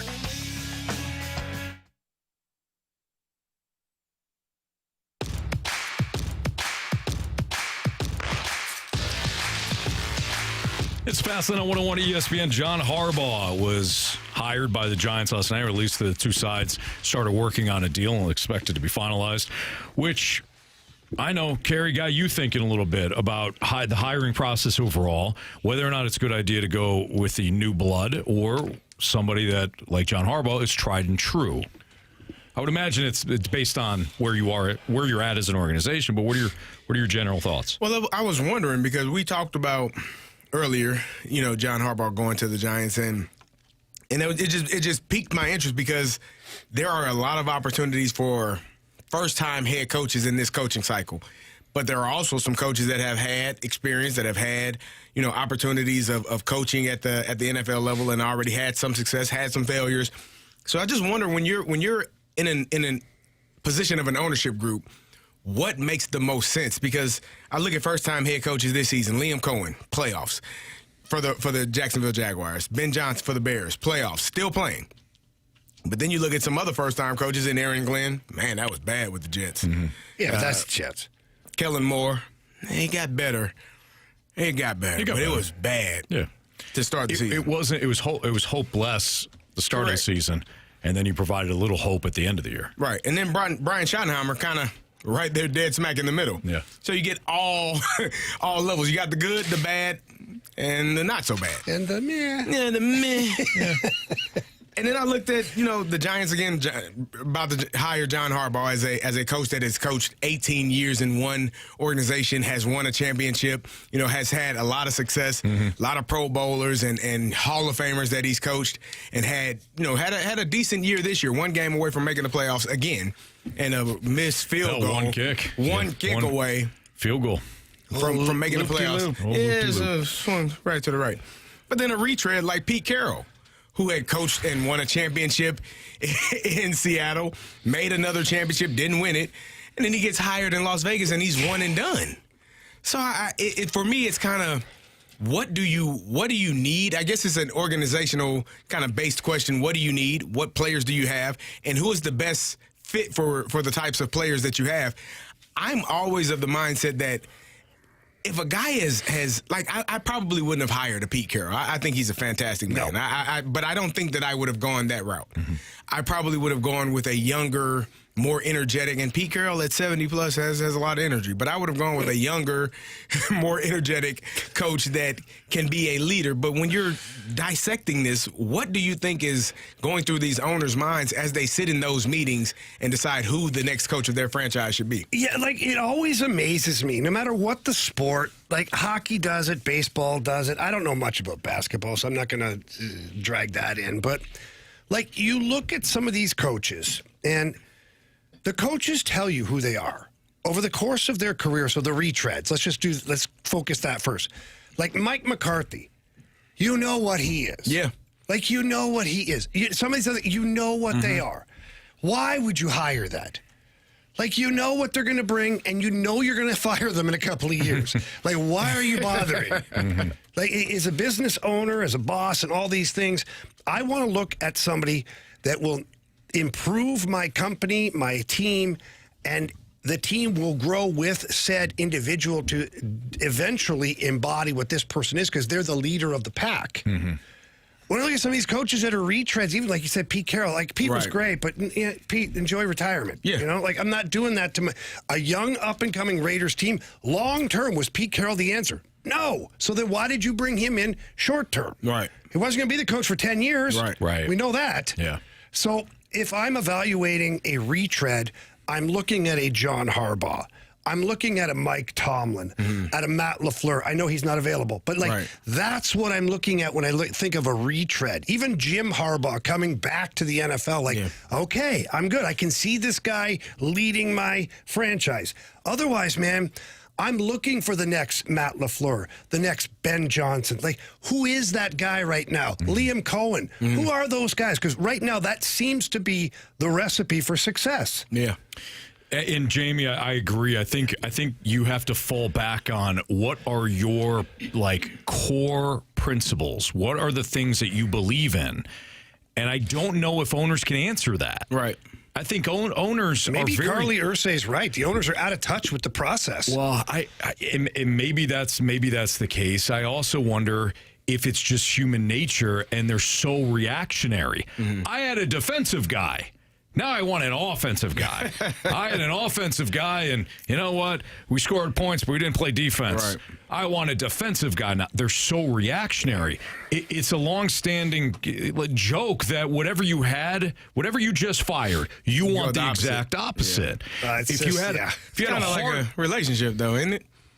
Yeah, probably, because you get rid of, you want something completely different what you just had. Because what you just said didn't work out. It's the thought of, the grass is greener on the other side, but oftentimes it's not.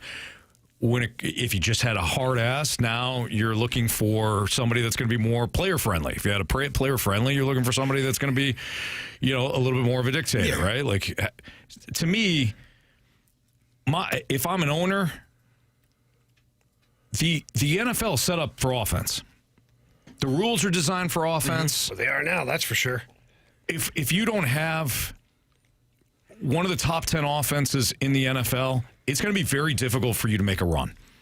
The Houston Texans might be the example to the rule this season. Yeah. They might be the outlier, but you better be damn good on that side of the ball. And Houston might be, right? Yeah. But for me, you have to find the next Kyle Shanahan, Sean McVay, Ben Johnson, maybe Liam Cohn. I don't know. We'll see what he does in the second year. Certainly, this will look good.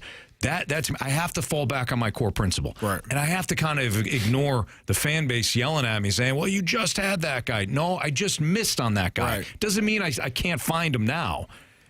So that to me, that's the best way to go about it. Yeah, I think for me, I would prefer to have, like, if I'm going to go kind of a retread or give a guy a second opportunity, because I do think you can learn from mistakes in the past. Like, some of the coaches, like Cliff Kingsbury, wouldn't be on my list of, oh yeah, I saw how it to me it wasn't good. But then a guy that was at the same organization, Jonathan Gannon, I probably would give him another shot because that team played hard. They weren't good at all. And that's probably mostly because of the quarterback position, but they played hard. And so I think I would weigh those things into, my mindset. And Cliff is an offensive guy and Gannon is a defensive guy. But that would be kind of my thought process when I'm hiring another coach. Like, do the team, if you're a retread, I need to look at your team and say, okay, that team played hard as hell. Talent deficient, but they played hard as hell. If I'm looking at it and saying that team really kind of gave up, that is that is indicative of the type of head coach you are. The Baltimore Ravens never gave up. Like, they fought to the end, to the nail. They were going to give you everything they had, and that's because of their head coach and John Harbaugh. So when I'm looking at teams, I'm just going to say which coach, if I'm doing a retread, who plays the hardest under that particular coach. I was watching a video of D'Amico Ryans talking to Shazier, their linebacker, and just the interaction with those two guys. Like, that's a man I want coaching my kids, my players, my team, because the interaction was like, okay, good, I love you. He told him, hey, if that ball would have got over your head, we'd have been fighting, right? And Shazier was like, nah, I got you. Like the interaction that's a respect level that you want your players to have for the guy that's going to lead them. So it's hard to find, but I'm always intrigued when they're trying to figure out the next head coach, who that's going to be and why they chose that person. Who's the guy, too, that's going to hold the players accountable? Correct. What you just shared with D'Amico Ryans. Right? Yeah, what you just shared with D'Amico Ryans, they have the language down, right? Yes. But he's basically saying, I'm holding you accountable. Correct. The job was to knock that pass down. You got deep enough to do so. But if that ball would have got over your head because you were doing something other than what you were, me and you would have had a problem. Right. You got away with what you did. Correct. Let's fall back onto what we're supposed to be doing. Right. I'm holding you accountable right now. I got you, coach. All good. Cool. Yep. Moving on. You don't have to berate them. No. So it's going to be – I'm just intrigued to see where all of these organizations go, especially my Pittsburgh Steelers, man. Where do they go for the next head coach? It's going to be interesting. It's going to be hard to watch. I might shed a tear. Aaron Rodgers did, and so did T.J. Watt. Maybe Aaron Rodgers is the next head coach. Maybe. Ooh, but that speaks volumes to Mike T as a man. You get Aaron Rodgers to cry. That's true. I mean, come on, man. Well, Aaron Rodgers crying because Mike T was the only guy that would sign him. Now he's got nobody. Jamie. He could have retired. He's a Hall of Famer, man. First ballot. I'm just stating. He wanted to win for Mike T. That's why he came to Pittsburgh. He was hoping to get another year out of Mike T. Now it's not going to happen. Come on, man. It's Fast Lane on 101 ESPN. We're going to play hot take or hot garbage. So send in your hot take or it's really just send in your take. We'll discuss whether or not we think it's garbage. Yeah, we'll tell you whether it's garbage or not. The Air Comfort Service tax line is 314-399-9646. Hot take or hot garbage next.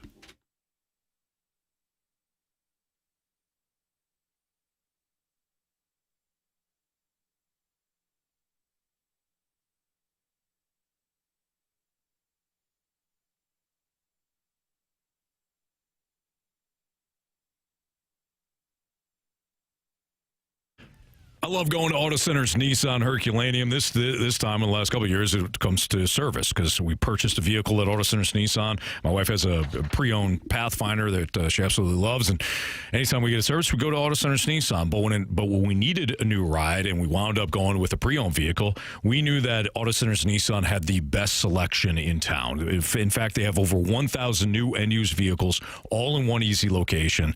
And when it comes to working with Auto Center's Nissan, they've always got great deals. So I'll start with that, then I'll get into some of the protection on the vehicles. But with the 000 Advantage sales event that they have going on throughout the month of January, right now, select new Nissan models, you can get 0 down payments, 0% APR for 60 months, and 0 payments until summer. Unbelievable deal that they have going on at Auto Centers. Every new Nissan, though, they come with a 30-day return promise, so you can buy with confidence. For whatever reason, if you're not completely sold with the vehicle, bring it back within 30 days. They'll refund your money, and they'll start you up. They will start the process again with you. Maybe you're looking at used vehicles. If you are, select used vehicles qualify for 0 down and no payments for 3 months on Auto Centers Nissan. When you finance any new or used vehicle, you're protected with Auto Centers walk-away finance protection. So shop online confidently at AutoCentersNissan.com. When you head down to Herculaneum, tell them that Anthony Stalter from 101 ESPN sent you. It's Auto Centers Nissan.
Hot take. Time for a hot take or hot garbage. This is where you send in your take to the Air Comfort Service text line at 314-399-9646. Then we debate whether or not it's either a hot take or it's hot garbage. Marsh, hit us. All right. I like this one. This is an interesting one to start off with. From the 314, hot take or hot garbage, the Blues roster is built better for the postseason rather than the regular season. I'd say hot garbage right now. They only have half a roster. I mean, how you going to get to the postseason? Like, you don't have Holloway, Thomas in your lineup, Broberg right now in your lineup. Hopefully he's back tomorrow night, but I can't imagine the Blues having a better postseason roster right now, missing those guys. So I'd say, well, what if we say in the spirit of how the roster was built? Yeah. If they're healthy, do you think that it's a better postseason roster than regular season? It's the same roster they had last year. So for me, it's not a roster thing. It's how are you going to decide to play? Because if you're going to play like you did last year, at the end of the season, and hit everything that moves. Every scrum has 5 Blues players in it. Every guy on the ice is blocking shots. Everybody's managing the puck properly.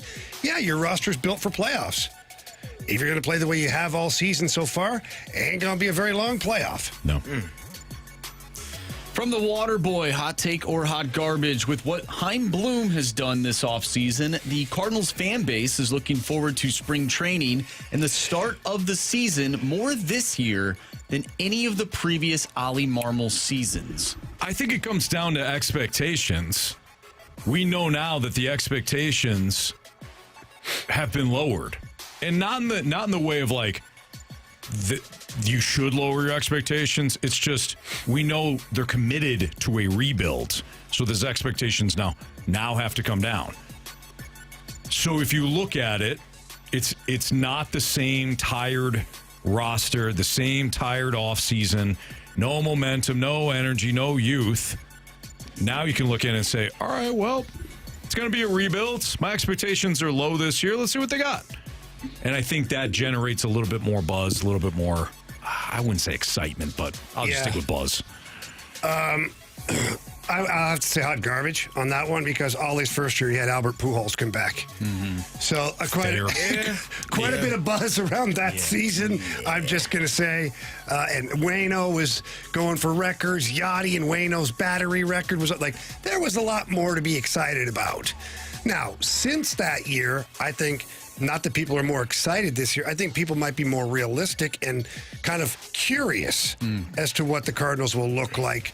Whereas last year and the year before, I think they were kind of like, okay, here we go again. Like there was nothing to be excited about, meaning they didn't think the team was going to be a playoff team or a championship team.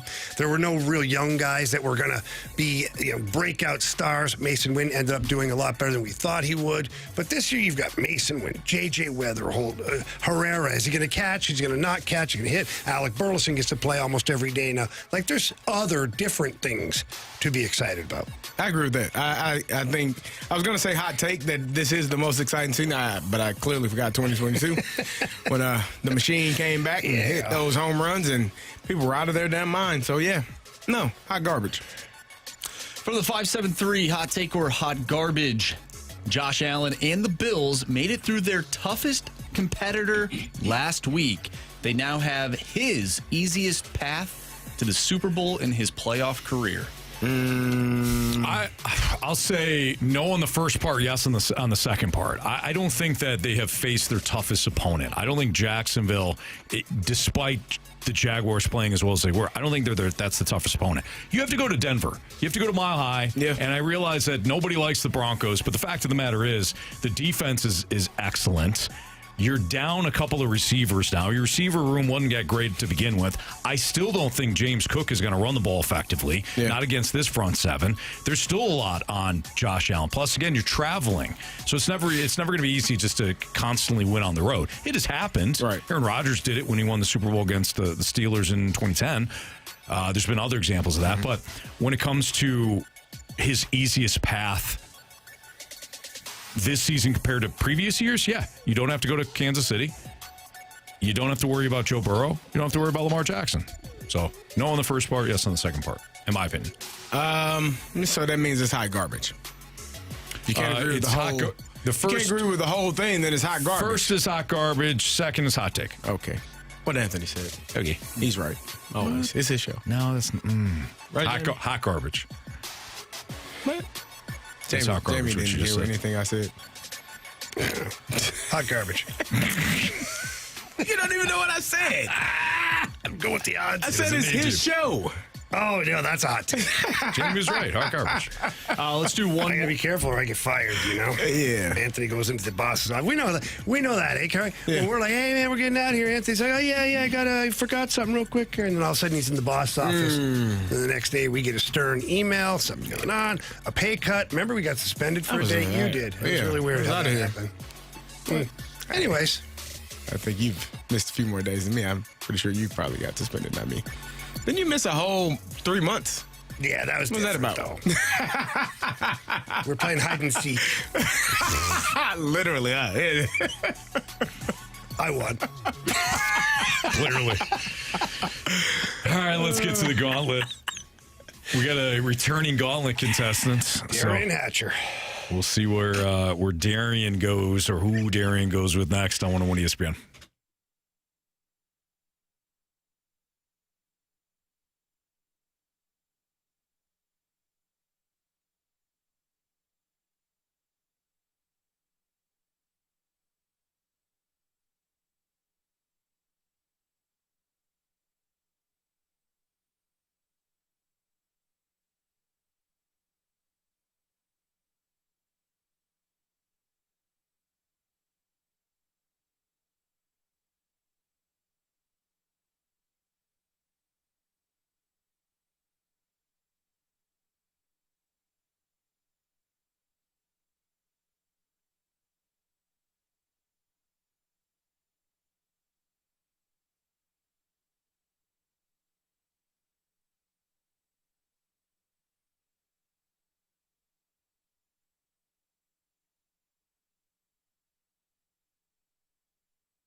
categories, one challenger. Can you survive the gauntlet? Brought to you by Blue Note Roofing. Roofing, siding, and gutters. Visit BlueNoteRoofingSTL.com for a free inspection. 403, your time check is brought to you by Clarkson Jewelers, an officially licensed Rolex jeweler with Kerry Davis, Andrew Marsh, and Jamie Rivers. I'm Anthony Stalter. We welcome Darian back for round 2 of the Gauntlet. What's up, Darian? What's up, gentlemen? Congrats again on the victory yesterday over Carey. Wow. Marsh says that you might have some people listening today. Yeah, give a shout out to the peeps at work over there at Curio Wellness, if you don't mind. Yeah, go ahead. Absolutely. Yeah, I know. We talked about this quite a bit at work today. Got some peeps listening, so I'm under a lot of pressure here. Now, did anybody from your work help you narrow down the next contender? Like, did you just say, hey, I went with C.J. first? I had that picked already. Okay, well, without further ado, who are you picking? I got to go Jamie Rivers here, baby. There you go, Jamie. I told you. You did not. You said me. No, I said it was going to be me. Jamie. He said. We all heard you. Literally said, I have a feeling it's going to be me. You did not. You said it was going to be me. Kerry, what the hell is his problem? And you lied to everybody. Hot garbage. No, Jamie, you lied to yourself, but you can't lie to if me. you're not going to listen, that's fine, but don't be a jerk about it. I mean, you're not a jerk ever when you don't listen, so you're right. Oh, you're one to talk. Good luck, Darian. All right, let's go. Marshy, you spin the wheel? I can certainly do that. Nice. All right. All right, yesterday you said football. Today, Yes. what do you want? Not hockey. Not hockey. Not against Jamie. Not against Jamie. And doesn't seem like it's hockey. It was almost hockey. It's baseball today. Baseball been very good to me. What do you think, Darren? 50-50. Okay. Well, you're going to get I'll be 4. all right. Thank you, Mark. Are you going to get 4 baseball-related questions? Each one is worth 2 points. If you ask for the options, those questions become worth 1 point. Are you ready? I am. All right, here we go. Question 1. Shohei Ohtani recently became the second player in Major League Baseball history to win this league's MVP award and the World Series in the same year, multiple times, joining who else?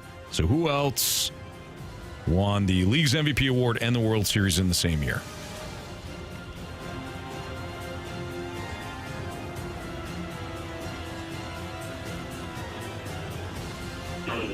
Options? Joe Morgan, Babe Ruth, or Pee Wee Reese?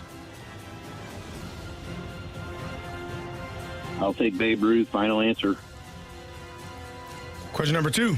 Happy birthday to one of the premier home run hitters of the 2010s, Edwin Encarnacion. During the 2016 season, Encarnacion led the league with 127 RBIs while playing for who? Cincinnati Reds. Final answer. Question number 3. B.J. Surhoff spent 19 seasons playing in the majors. What was B.J.'s main position on the diamond?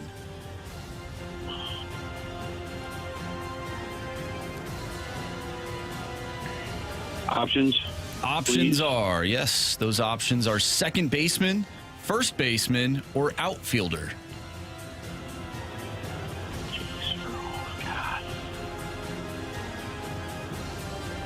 I'll take second baseman. Final answer. I don't like that one. All right, Darren. Question number 4. Only 3 hurlers in Cardinals history have thrown more than 80 wild pitches. Bob Gibson, Jumbo McGinnis, and who else?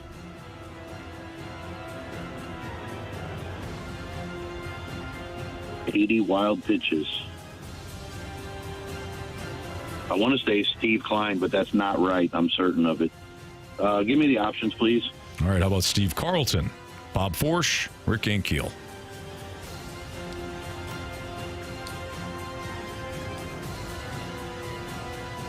Bob Forsch. Final answer. right, let's bring back Jamie from the Cone of Silence. Darren, how you feeling? This was tough. That was a tough one. Yeah, that was it's a lot easier. It's a lot easier when I'm not on the phone. Of course, yeah. Always. Driving around or listening in your cubicle, and yeah, a little easier when not everybody's listening. All right, so Jamie's back from the Cone of Silence right now. Jamie, your category is baseball. Oh, I love baseball. Are you ready? No. Back at lunch. Question 1. Shohei Ohtani recently became the second player in Major League Baseball history to win this year's league MVP and the World Series in the same year. Joining who else? So who else has won the league's MVP award and the World Series in the same year? Options, please. Joe Morgan, Babe Ruth, or Pee Wee Reese?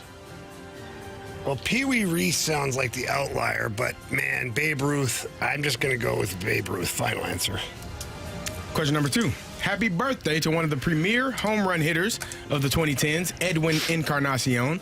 During the 2016, Encarnacion led the league with 127 RBIs while playing for who? Okay. Blue Jays, let's play ball. No, nobody else? All right, Toronto Blue Jays. Final answer. Question number 3. That's right.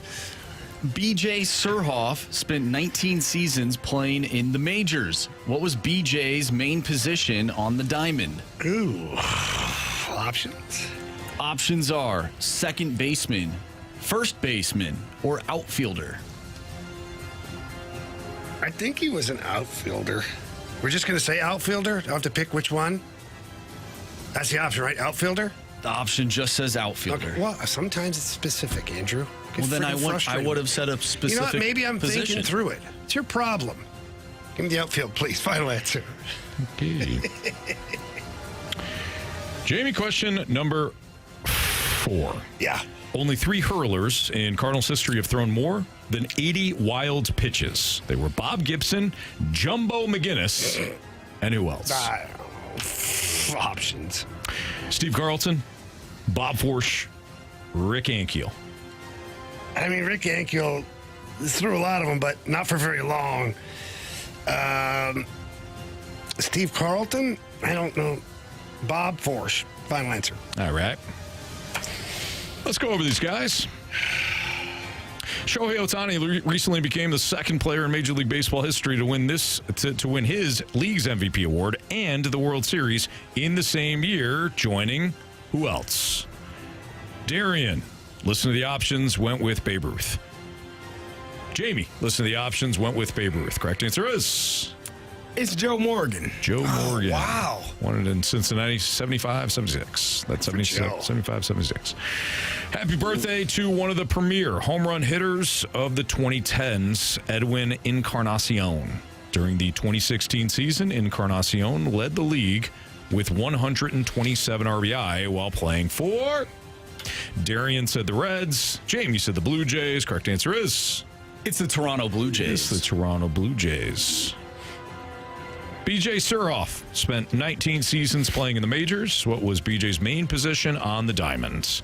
Darian listened to the options, went with second base. Jamie listened to the options, went with outfield. Correct answer is? It is outfielder. Outfielder. Jamie up 3-0. Only 3 hurlers in Cardinals history have thrown more than 80 wild pitches. Bob Gibson, Jumbo McGinnis, and who else? You both went with Bob Forsch. Correct answer is? It is Bob Forsch. Unfortunately, though, Darren...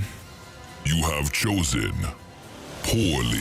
You lose. Not today. Jamie got you 4-1, Darren. I'm sorry, man. That's all right, man. This was a blast. It's an honor playing against Carey and Jamie both. I'll take the licking, man.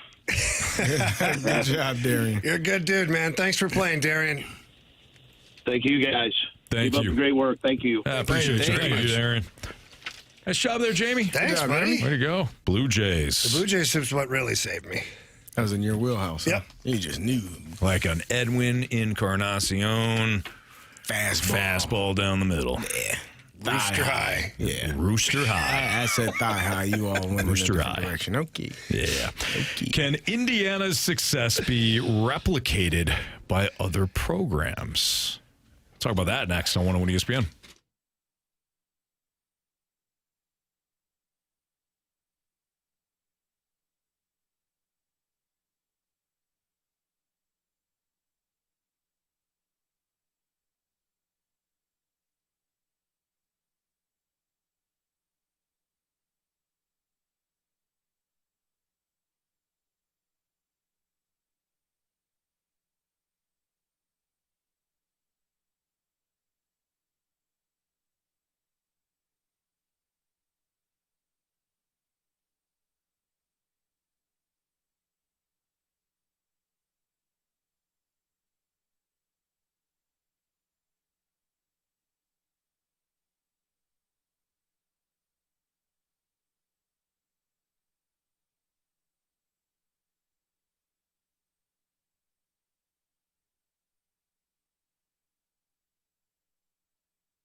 It's Fastlane on 101 at ESPN. Can Indiana's success be replicated by other programs? I know, Kerry, this is something that you wanted to pitch.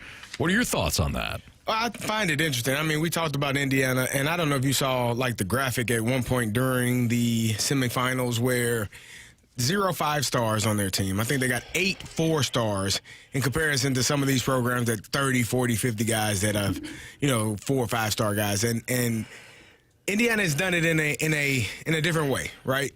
Last year, they made it to the college football playoffs, got smoked by Notre Dame, and I think people were like, one and done. Indiana, that was cool for a year. And Curt Cignetti doubled down on it and said, no, we were good last year. We're going to be great this year. Mm-hmm. And they have been. They're in the national championship game, and they've done a fantastic job.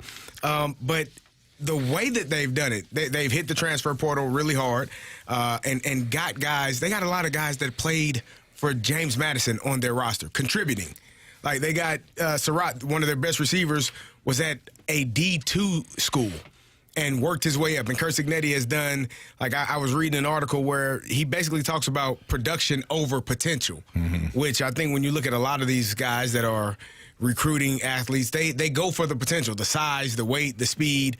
And Curt Cignetti's like, no, I don't care how big a guy is. I don't care how much he weighs. Hey, can he play football? Because that's what we're doing here is playing football. So can this success be replicated from other programs is a great thought process, a great mindset that just blows my mind to think, why can't it? Yeah. Why can't it? If Indiana, and we talked about it yesterday, they are the second losingest program in FBS history and just got that title taken away from them this year by Northwestern. Mm-hmm. If that program can play for a national championship and be 2 years back-to-back in the college football playoffs, why the hell can't anybody else? Like, what's stopping you? Right. And I completely agree. I'm trying to, like, who's next? Mm-hmm. Because if you're looking at it, you should – and this should be the sign for every single program in college football to say, hey, it's fair game now. We're all on a level playing field. We all have money that's being distributed to different players. Now you got to actually – recruit those guys and find guys, find the diamonds in the rough, find the guys that love football and that can play at a high level, and then you're going to pay them and they're going to play football and play really well. Mm-hmm. And so for me, this was the question that just kind of banging around in my head. Who's next? Can it be replicated? And I think it can, and I think it should be. I agree. I don't think that doesn't mean it's going to be easy. Correct. But I think it's more. It's definitely more possible now than it was maybe when Nick Saban was single-handedly running out coaches in the SEC. Right. Like, everyone's trying to copy what Nick Saban was doing. Well, it's a different time. Mm-hmm. When it comes to the NIL, when it comes to the transfer portal, there are more advantages now to every program. Every big program that at least is willing and has the ability to spend. Indiana has deep pockets right now, or at least compared to some of these other programs. But they found the right guy. That's what it comes down to. They found the right guy in Curt Cignetti, who knew what he was doing, knew what he was looking for. You can hire the next Curt Cignetti if you get the right guy that understands how to build a program. He did it at James Madison. We laugh at the "just Google me" quote, yeah. But there's a lot of truth to that. You Google what he did in previous spots, he did win. He did win elsewhere. Can you find the right guy? And does he have the right the eye to bring in guys like you said, Eric Surratt and all the other James Madison guys? Yeah. So for me, the formula can be replicated, but can the head coach? I think that's what we're all kind of saying here right now is whether it's his coaching ability, his recruiting ability, his identifying talent, whatever the category you want to pick is Cignetti's at the top of the list here when it comes to all of those things. Now, can the model be replicated by grabbing a coach from another program that has good success with a lower program? Maybe not Curt Cignetti, but similar in style, whatever. Yeah, I think it can be, but in this particular case, I think the main component is the head coach. Mm-hmm. Yeah, I agree. I agree with that as well. And again, that back to the article where he said, production over potential. I think that mindset is wonderful because as a former high school coach, right? I would have coaches come in, well, whoa, how big is he? Well, how fast is he? Man, do you watch film? Can he play football?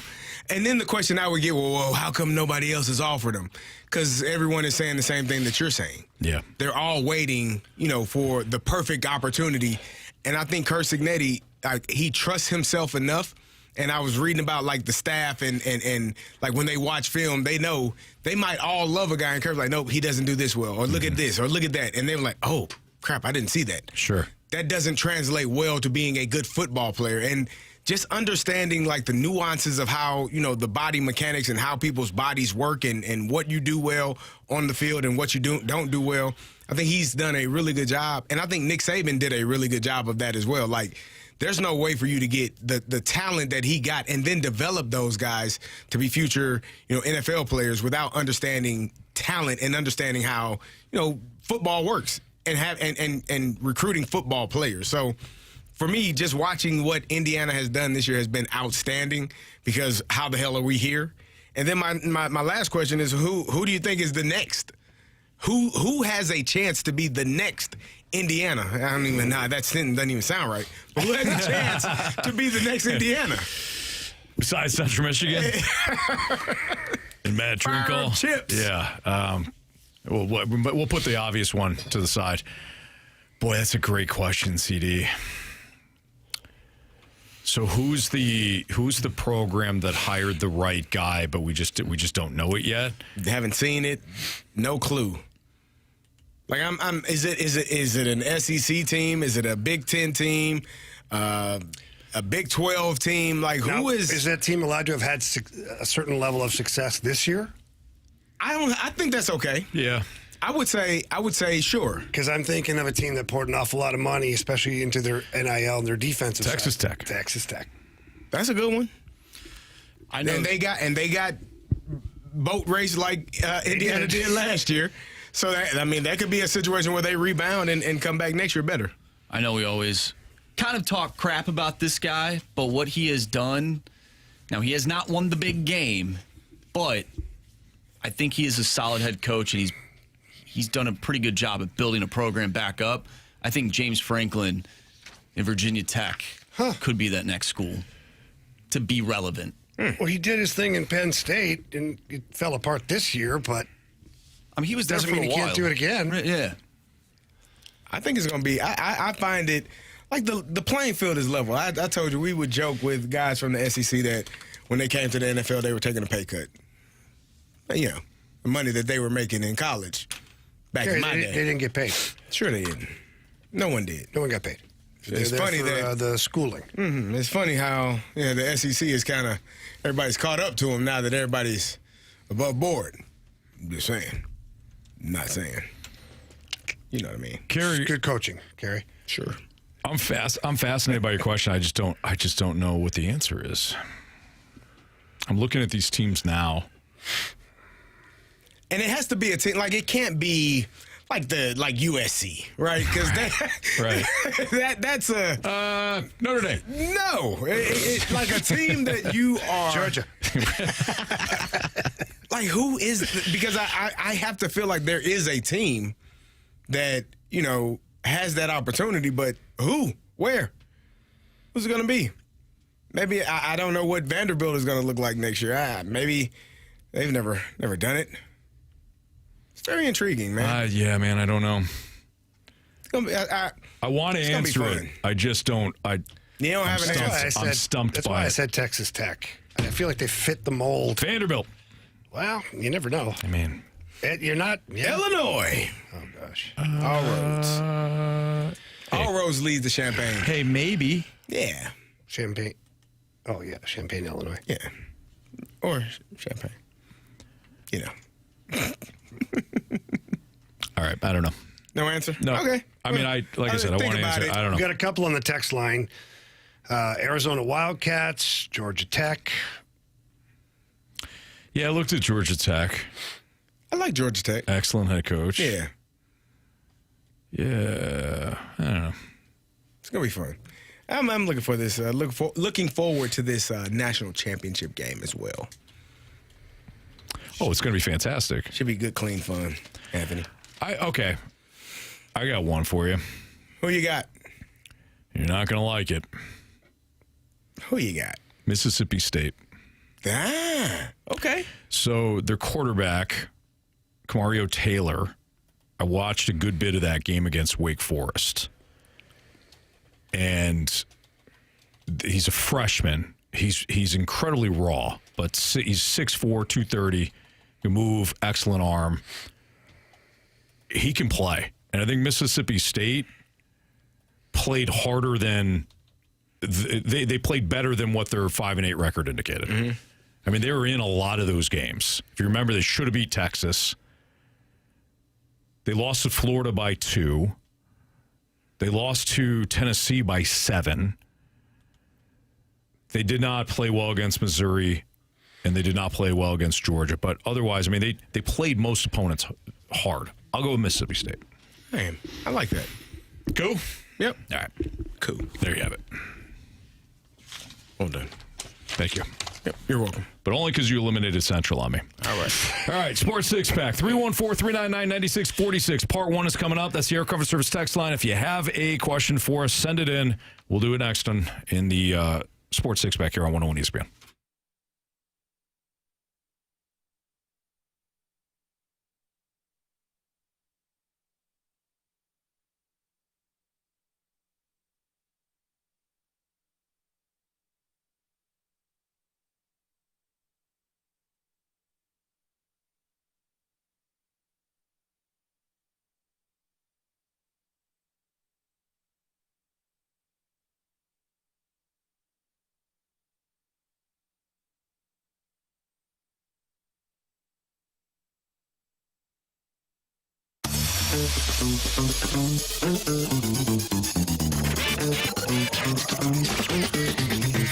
When we talk about Johnny Londoff Chevrolet, we tend to focus on the sales and the finance team, but they also have an award-winning parts and service department as well.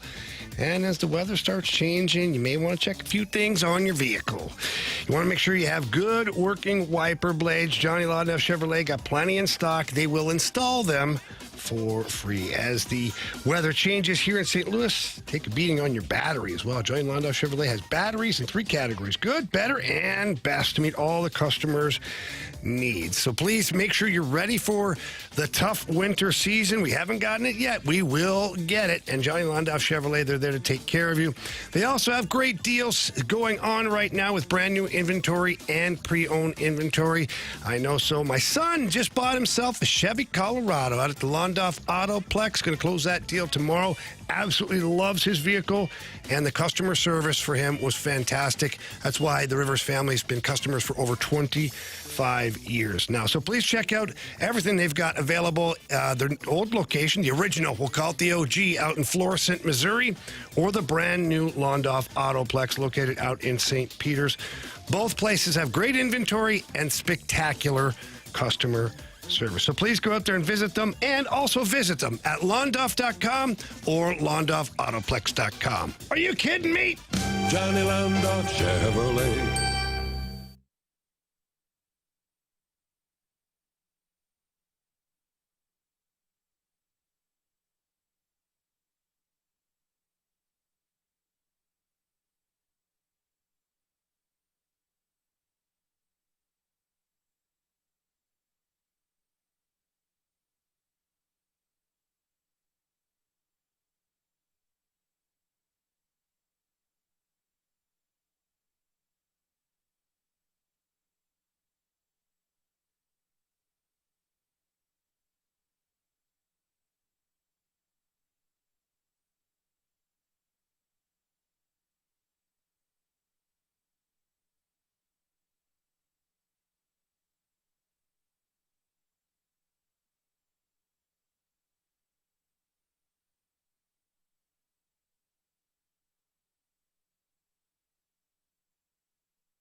101 ESPN Sports Center.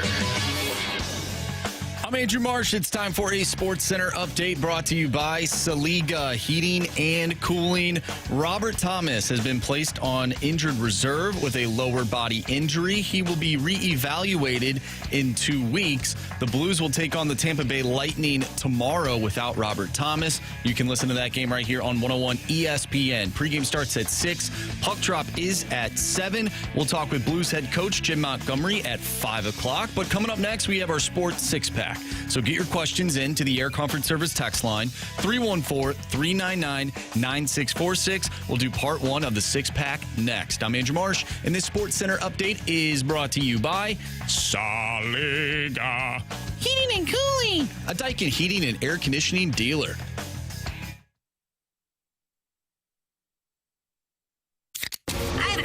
It's time for the Fast Lane to answer your sports questions. I want to ask you a bunch of questions. I want to have them answered immediately. Asking me all these weird questions. Answer the question. Answer the question. Answer me! Refreshed by Urban Chestnut. Urban Chestnut Swickle Light Premium Light Beer. Live your lifestyle, St. Louis. Time for the Sports Six-Pack here in the Fast Lane on 101 ESPN. This is where you can submit your questions to the Air Comfort Service text line at 314-399-9646. Marsh, question 1, please. Question number 1. All right, from the 314, when listening to the radio, do you guys listen to more music or sports radio? I listen to sports radio, and sometimes I listen to nothing. Sometimes I like riding in silence, especially like talking all day. I don't want to hear anybody else's thoughts. Yep. I love y'all. I don't want to hear any more voices. Doesn't sound like it, but thank you. Yeah, that's not just because the radio isn't on doesn't mean you won't hear them, Carey. Yeah, hey, that's why I turned it down to kind of silence some of the noise. So we can have a discussion. Yeah, yeah, exactly. How else am I going to talk to myself with all these other voices? Yeah. Go ahead. Yeah. You me? Said? Yep. Me. You. Yeah. So I usually have it. Honestly, I usually have it on 101 throughout the day. Obviously, the Rizzuto show in the morning. Like to hear those silly heads down there. They have a lot of fun. They're fun to listen to. Not really music because I'll listen to music when I'm at the gym for the day, like doing my thing. And then after that, there are things to kind of catch up on or keep up on in the sports world. And like CD, though, like if I have a day where I'm up regular time, get to the gym, come here, or go to morning skate down Enterprise Center, come here, do radio, go back down there, do TV, I'm riding home in silence. Like, I don't want to be on the phone. I just want to hear maybe the air conditioning going and the tires on the highway. That's it. Apart from that, just don't bother me. I'm more apt to listen to sports radio in the morning, dropping off the kids and coming in here. Typically listen to a bounce around. But going home, it is either music or silence. That's it. It's weird too, because I've tried to listen to like sports, but I just at that point after, us talking about it for 4 hours, listening throughout the course of the day, building segments, and I'm good. I jam out. I'm with you. Or just relax, silence for 25 minutes. Question number 2. Curb Stomp wants to know, could the Cardinals lose 100 games next season? I don't think so. I don't think they'll lose 100. That's a lot of losses. A lot of losing. Man. That's reserved that's for like the no, White Sox. that's like no hope at all. Anthony, do we know yet here what their odds are for next year? Winning the World Series? No, the over-under hell of a on bet. their wins for next year? I don't believe those are out. Hasn't been out yet. FanDuel, I believe, has them at 71.5. Oh, that is out. Wow. I apologize. I would say over 71 wins. That's 78 last year, right? Mm-hmm. I'd say they're going to be in between that. 71 and 78. Somewhere in there. Yeah, I think 71's a good number for them. So anywhere between 70 and 75. I mean, 100-loss team. That's tough, man. I don't think we'll see that. I hope not. Long season, man. That's rough. Oof. That's like getting up in the morning and you're like, oh God, I gotta go to work today. You play baseball. This ain't baseball, man. This is work. That's tough, man. I don't want that. Yeah, buddy. Yikes. Yeah, that's a tough one. Question number 3.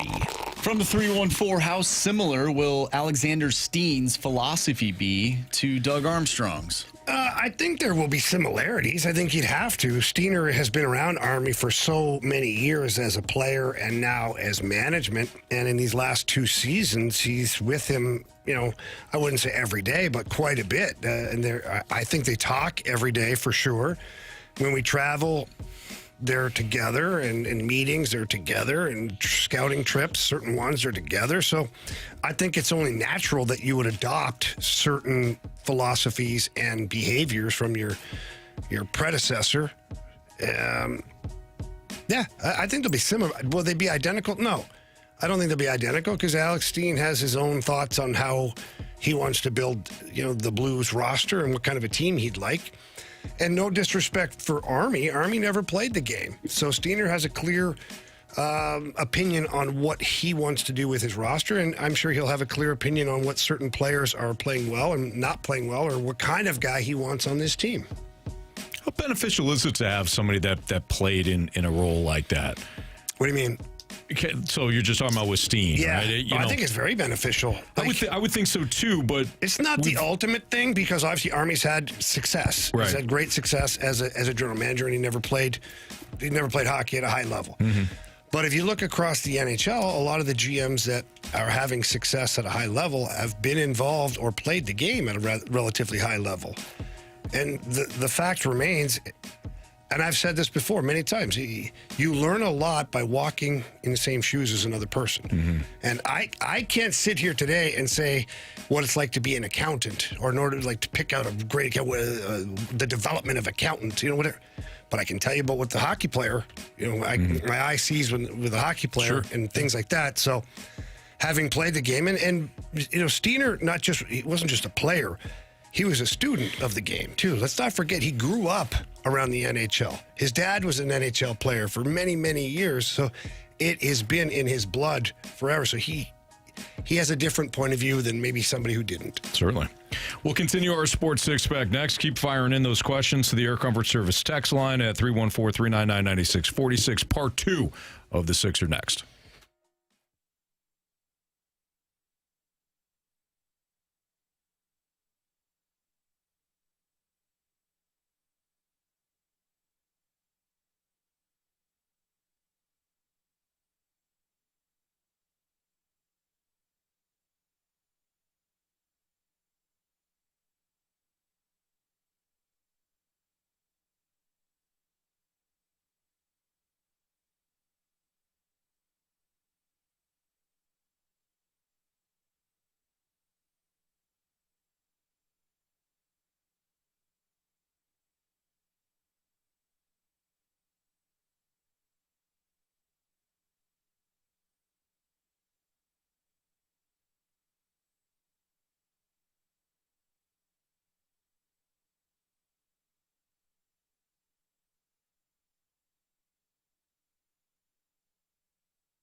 It's time for the Fast Lane to answer your sports questions. I want to ask you a bunch of questions. I want to have them answered immediately. Asking me all these weird questions. Answer the question. Answer the question. Answer me! Refreshed by Urban Chestnut. Urban Chestnut Swickle Light Premium Light Beer. Live your lifestyle, St. Louis.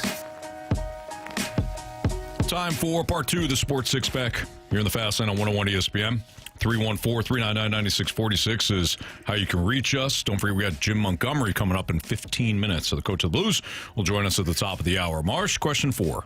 Question number 4. This one comes from a Cowboys fan. Fellas, is Jalen Hurts really that good? Outside of the tush push and having Brown, Saquon, Goddard, and Devontae Smith, do they lift his play up or does he lift them up? Shall I say slightly overrated? Ooh. Hot garbage. Is that what we're doing here? No, this is the Sports Six Pack. Hot garbage, man. Hell are you talking about? True. Man was second in the MVP voting a few years ago. Been to 2 Super Bowls, won 1. Yes, you get and I really need people to understand this. This is his 5th.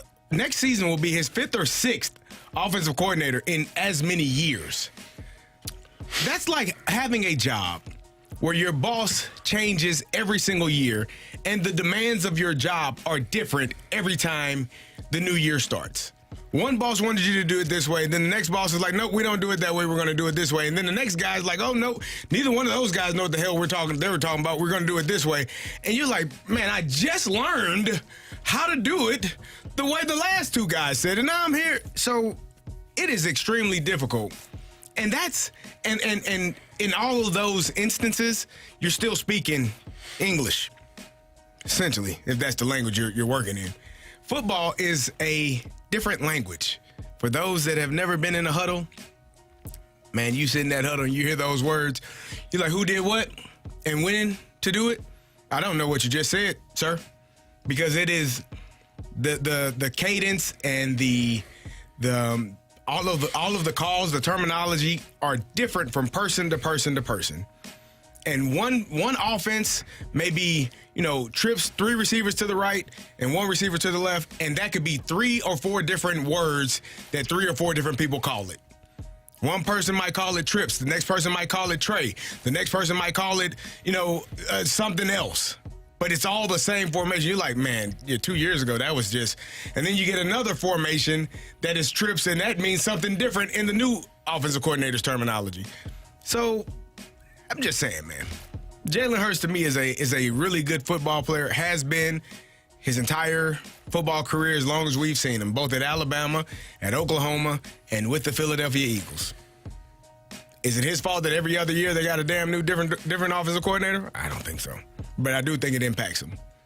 Yeah, I think you're right. I also think that it depends on where you put. I'd never hear Jalen Hurts mentioned in the same category as Joe Burrow, Patrick Mahomes, Josh Allen, Lamar Jackson. I never hear him brought up. Right. He's always in that kind of next group. Mm-hmm. And I think people respect what he has done. How can you not? He helped the Eagles get to the Super Bowl, lost against the Chiefs, got him back, beat the Chiefs. So I think a lot of people respect him. Do I think he's surrounded by outstanding talent? Yeah, there's really no debating that. I mean, you got A.J. Brown, you got Devontae Smith, you got Dallas Goedert, you got Saquon Barkley. They're loaded. I don't think we should knock him for that, but I do think there is a next tier for quarterbacks, and Jalen Hurts is in that category. Yeah. I don't necessarily think he. No, I think he's in the second tier. Yeah, like he fine there. He doesn't do what Josh Allen does. He doesn't do when Lamar Jackson's healthy. Not Lamar Jackson. He's not one of those guys, but he is in that next group. I actually think he'd be more productive I think he wants to hang in the pocket. I think there's a little Russell Wilson in him where it's like I don't want to be the guy that escapes the pocket and picks up yards. I want to stay in it. I think he'd be a more dynamic player if he's willing to run. For example, San Francisco, Carey, Jamie, and myself all played linebacker for the 49ers last week. I thought you did a hell of a job, too. I appreciate that, yeah. Carey and Jamie, former professional athletes, but former is the key there. Me, never was a professional. No, I'll crush myself first or second. Never was I a professional athlete. There's no former to this, right?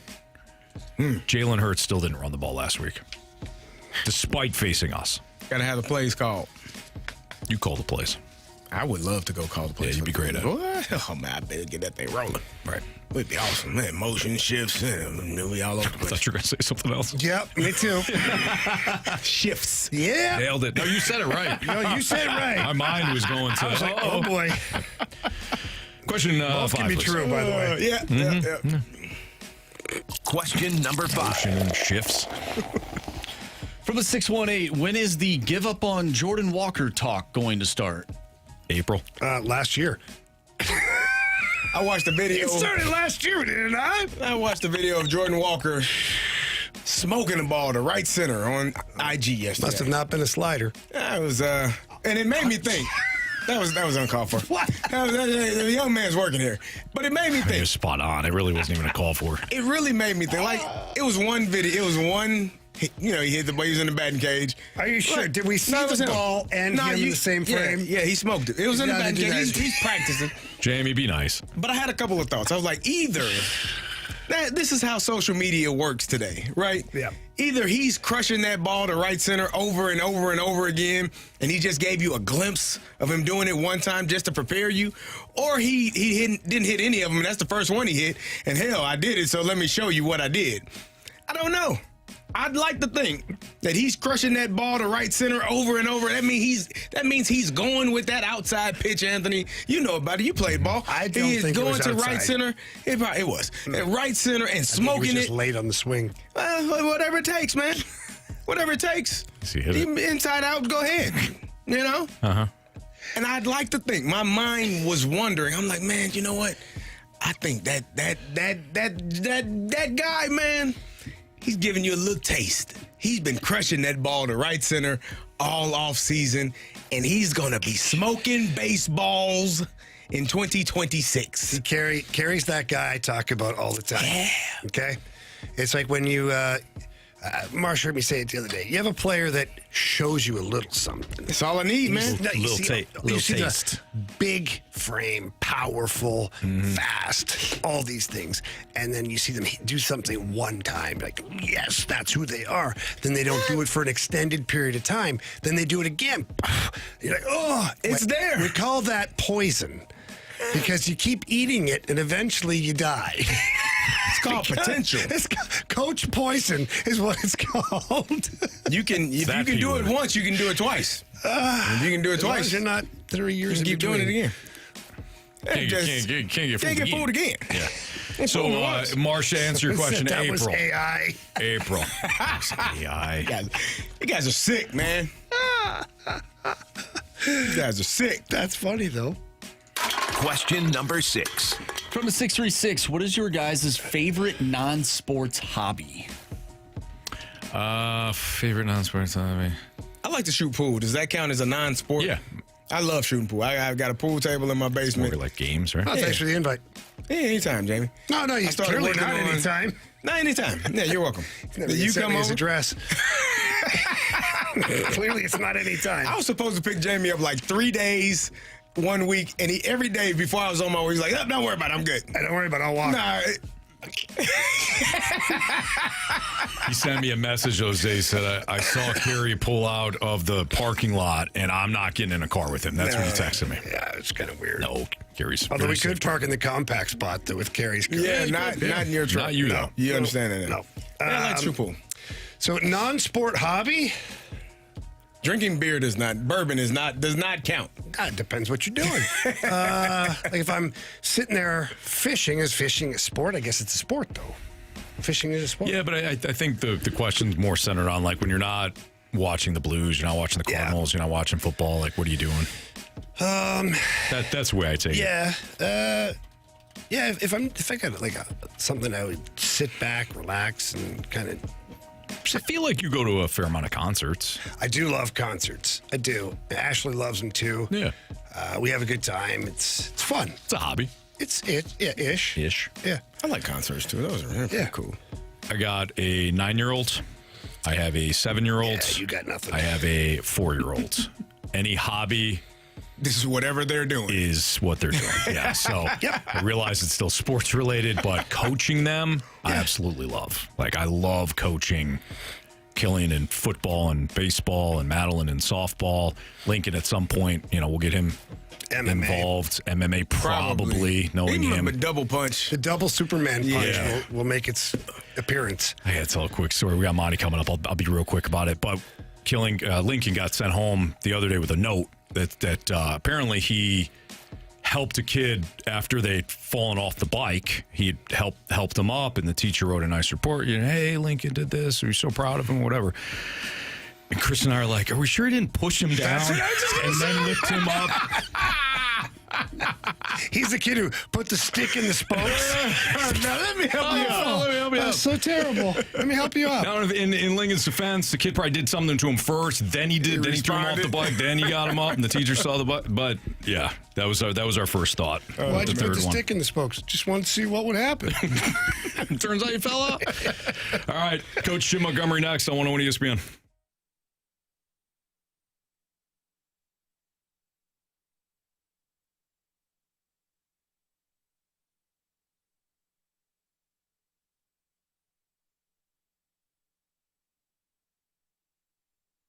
It is playoff time in the NFL and championship time in college football. No better time than right now to be downloading that Circa Sports app. It is sports betting the way it should be. And whether it is the championship that you're betting on or the conference championships coming up here, there's no better way to place your bet than to download that Circa Sports app with high limits. It's player-friendly. It's got player-friendly pricing as well, exceptional customer service. And it's really easy. Go to the App Store or the Google Play Store, or you can also visit circasports.com, and you click on that white Circa Sports logo. That is the one that works for the state of Missouri, so make sure you get the right one. And then you're off and running. They got great lines on the futures bets. So if you think you're confident in the Super Bowl champion, Stanley Cup champion, get on there, bet those games right now. Bet those teams, rather, and you're going to get great payouts from Circa Sports. So please don't miss out on any of the action. Download that Circa Sports app today and join in on the excitement. And you can always visit the app and the website, circasports.com. Must be 21 or older. Gambling problem? Call 1-800-GAMBLER.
Talking Puck with the head coach of your St. Louis Blues, Jim Montgomery. Coach Monty is presented by Fisher Window and Doors Store, offering quality American-made Marvin windows and doors. Visit their showrooms in Brentwood and East Alton, Illinois.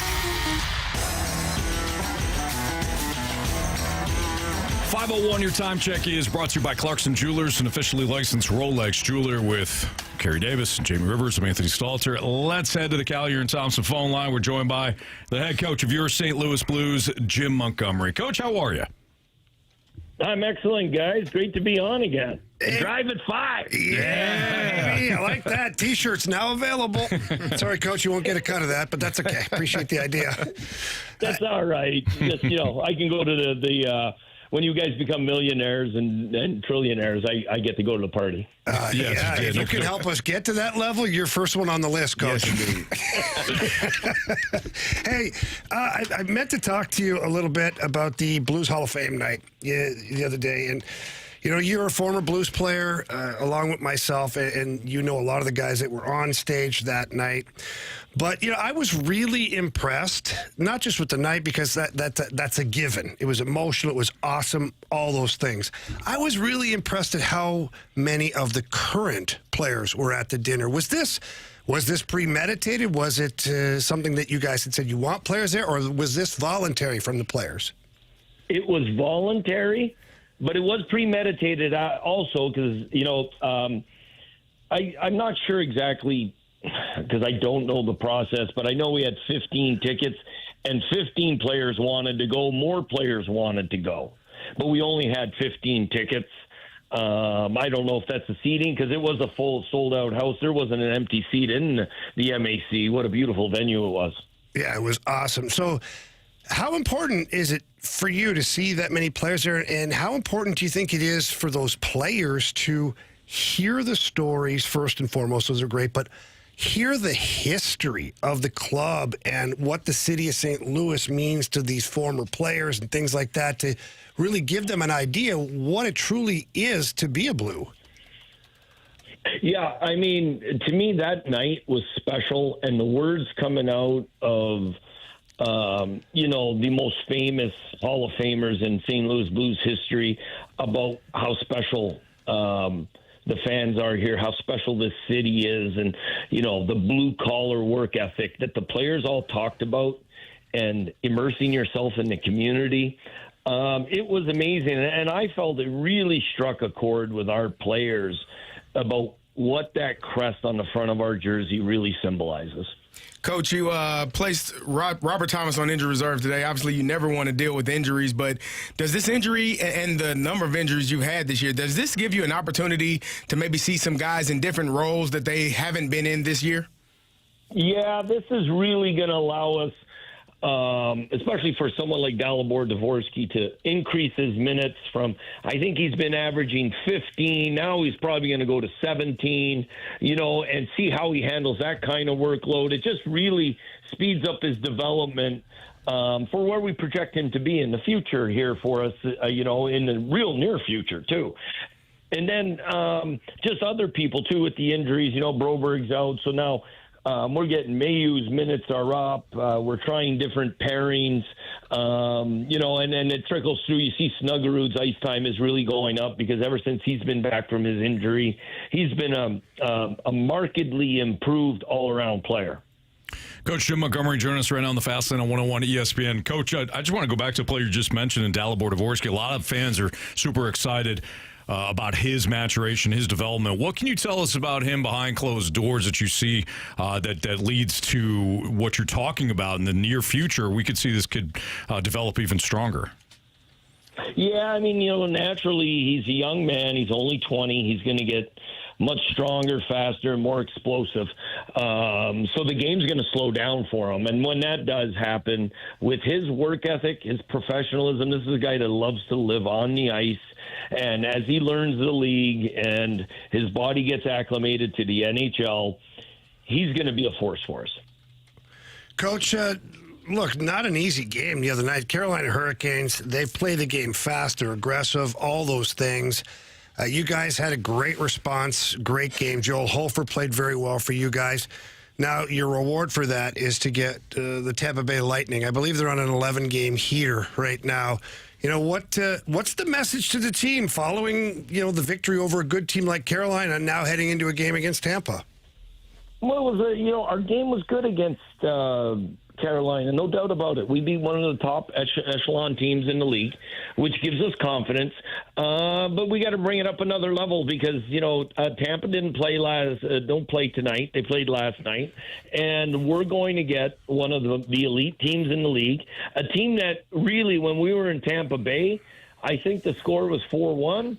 But they were quite a bit ahead of us as far as competitive level. So we really want to make sure that our compete level tomorrow is where it needs to be to give ourselves a good opportunity at success. Coach, you mentioned Jimmy Snuggerud and how he's been playing since his return. He's been taking a lot of shots. Has that been like a coaching point, a point of emphasis for him, or is that just his instincts naturally taking over? I think that's his confidence coming back here, getting to the level where he wants to shoot the puck because he knows he can score. Coach, we talked a lot about Carey just mentioned Jimmy Snuggerud and the confidence he's shooting the puck a lot more. And I'm not going to lie, the number one question we get here from a lot of the listeners and fans and people just around town when I talk to them is, why is this team not scoring more goals? Why are they not shooting the puck more? Obviously, everybody's trying. But is there a time and place where, as a coaching staff, you start going over some of the video and maybe highlighting opportunities players had that they didn't at least take a chance on? Yeah, there's always several opportunities. And then, I would say usually there's 5 to 7 in a game that you would like the puck to go to the net in these instances. And it seems like this year it's been more like 9 to 12. And that's, extra 5 no shots that are not going on the net are not giving us as many opportunities to create chaos at the blue paint. Coach, Philip Broberg, fingers crossed, he gets the okay tomorrow and he's back in your lineup, or whether it's tomorrow night or, on the West Coast trip where he comes back full-time with your team. A lot of talk surrounding this young man, especially since the contract extension. And, a lot of questions probably being asked maybe to you by some of the media. I know certainly talking to people here about maybe Broberg's chance to get some power play time.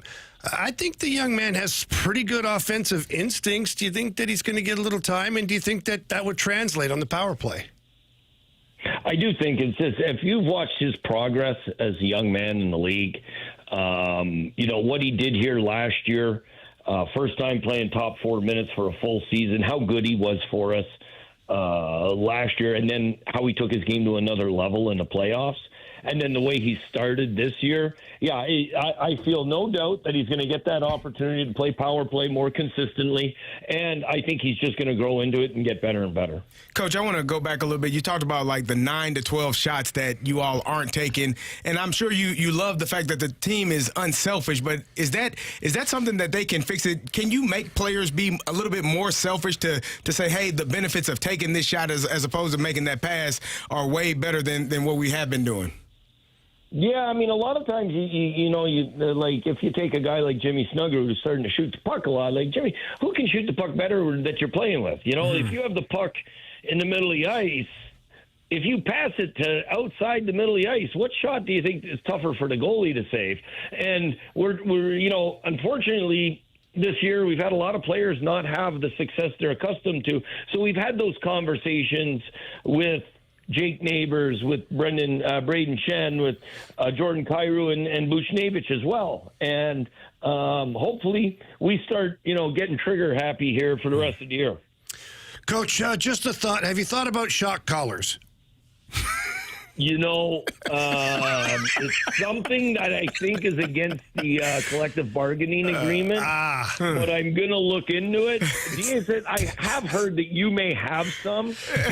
There's some things in your personal life you may not want to share, Rib. Yeah. Do you have some? It's a great teaching mechanism. That's all I'll say. Oh, boy. You know what? Follow that one up, Anthony. No further questions, Your Honor. Coach, best of luck tomorrow night, man. We'll be locked in, and hopefully the momentum you guys created the other night will carry over into tomorrow. Always a pleasure. Thank you, guys. I love you. Thank you. Love you too, buddy. Coach Jim Montgomery on 101 ESPN. I'm starting to realize. We're like his favorite part of his day? Like just jumping on the fast lane with us? You know what? I don't think so, but he makes it. He makes it. Just imagine that. I think I'm going to ask him next time, like in rating your day, like how high is the fast lane interview? It's got to be top 3. I guess it depends on what happens during his day. That was just on a regular I think we're day. on the podium, though. Yeah, I agree. Right? I think this is like, he looks forward to this. I think we're on the podium, but here's the deal, guys. Yeah. Even if we're not the best part of the day, that's how he makes it feel. Yeah. You know? You're not wrong. He's good. He does. He's so good. That's what, people that are good at their job, they do that. They make you feel important. Yeah. Absolutely. Yeah. Even if you're not as important. Yeah, but you feel that way. Yeah. See, I never feel that way. Yeah, I know you don't. You got a different set of rules going on in your brain. What does that We'll mean? talk about it later. I don't know what he's trying to say. You know, I don't either. Yeah, Carey's trying to hurt me today. What the heck was that? Nod and wink at him. Oh, Jamie, I don't know what the hell the guy's talking about. I do. It's crazy. Whatever, man. Whatever, dude. It's Fast Lane on 101 ESPN. Will there be even more question marks heading into next season in the NFL based on all the chaos that we're seeing now? Yeah, I would say so. But what things will stick and what things will breed more chaos? That's next on 101 ESPN.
Well, the NFL divisional round starts on Saturday. You got 2 games then. You got 2 games on Sunday. Great weekend of football. I don't know if it can live up to the wild card round that we saw. Yeah, that was really good, man. Outstanding 41 finishes. dud.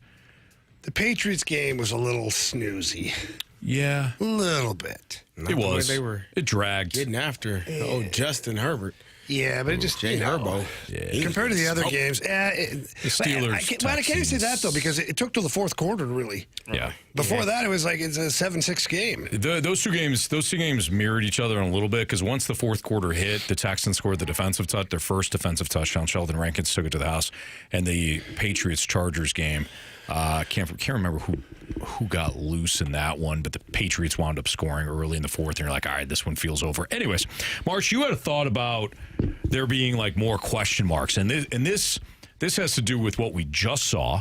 No Mahomes in the playoffs, no Lamar in the playoffs, Tomlin not in Pittsburgh, Harbaugh not in Baltimore. If you've been under a rock the last 24 hours, John Harbaugh, by the way, has agreed to become the head coach of the New York Giants.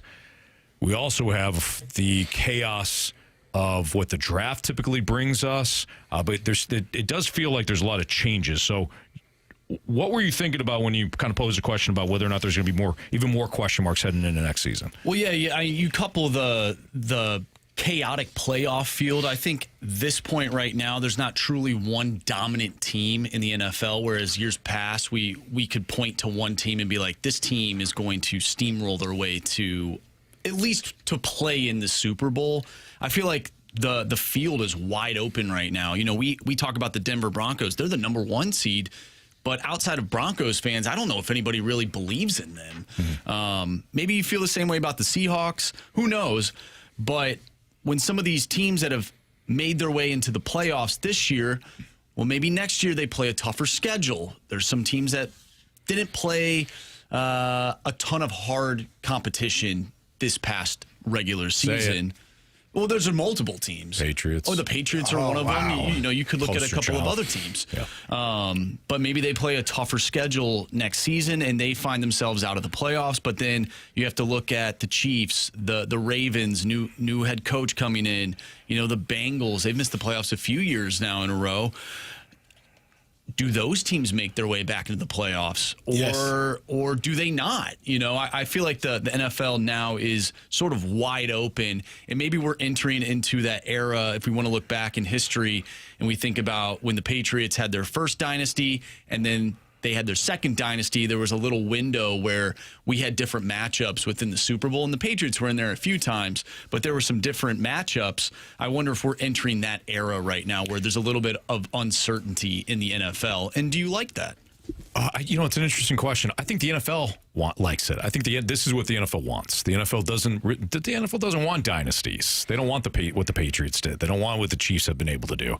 They want you to feel as a fan that your team can have a quick turnaround. And in the NFL, you can have a quick turnaround unless you're the Jets, right? The Browns. Most teams, you can have a quick. The Jacksonville Jaguars get the right head coach. Find the right head coach to match the right quarterback, and you can do some things quickly. The NFL wants this, but yeah, there does feel like when it comes to storylines, there are going to be more storylines moving forward. Different storylines, not more. Different. I think it's going to be interesting as well. You talked about some of those teams that the Cincinnati Bengals, right? They played a third place schedule this year and finished third place again in their division.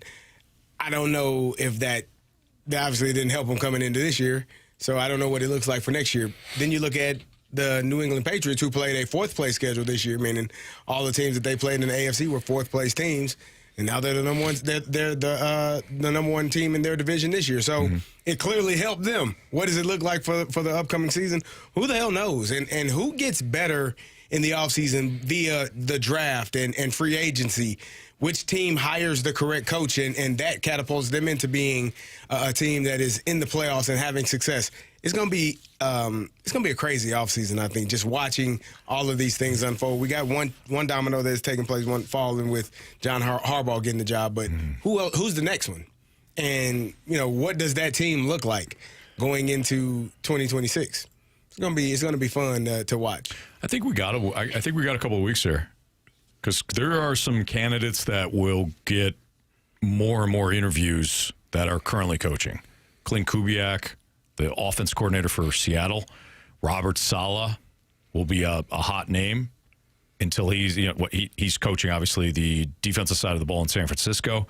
You also have a couple of the Rams assistant coaches. So I think teams are going to pause now that John Harbaugh is off the market, and we'll have to wait a couple of weeks. Marsh, you brought up something interesting. You said Denver and Seattle, and unless you're into Denver and you're in Seattle, not a lot of people are buying into them. Mm-hmm. Are we not buying into the team, or are we not buying into the quarterback? I think it's the quarterback. I think you could absolutely buy into the defense. On both teams. Both teams, absolutely. The Seahawks, like the best defense all season long. I wonder if people, though, because we're so used to these high-flying offenses that we're witnessing in the NFL in the current age, I wonder if people are less inclined to buy into teams because their offense is, it is what it is. I think Seattle's offense is better than Denver's offense, but I think both quarterbacks, they're unproven quarterbacks. Yeah, I think I agree. I think when you look at Seattle's defense, you look at Denver's defense, both elite. Maybe not Houston elite, but both are in that top 5.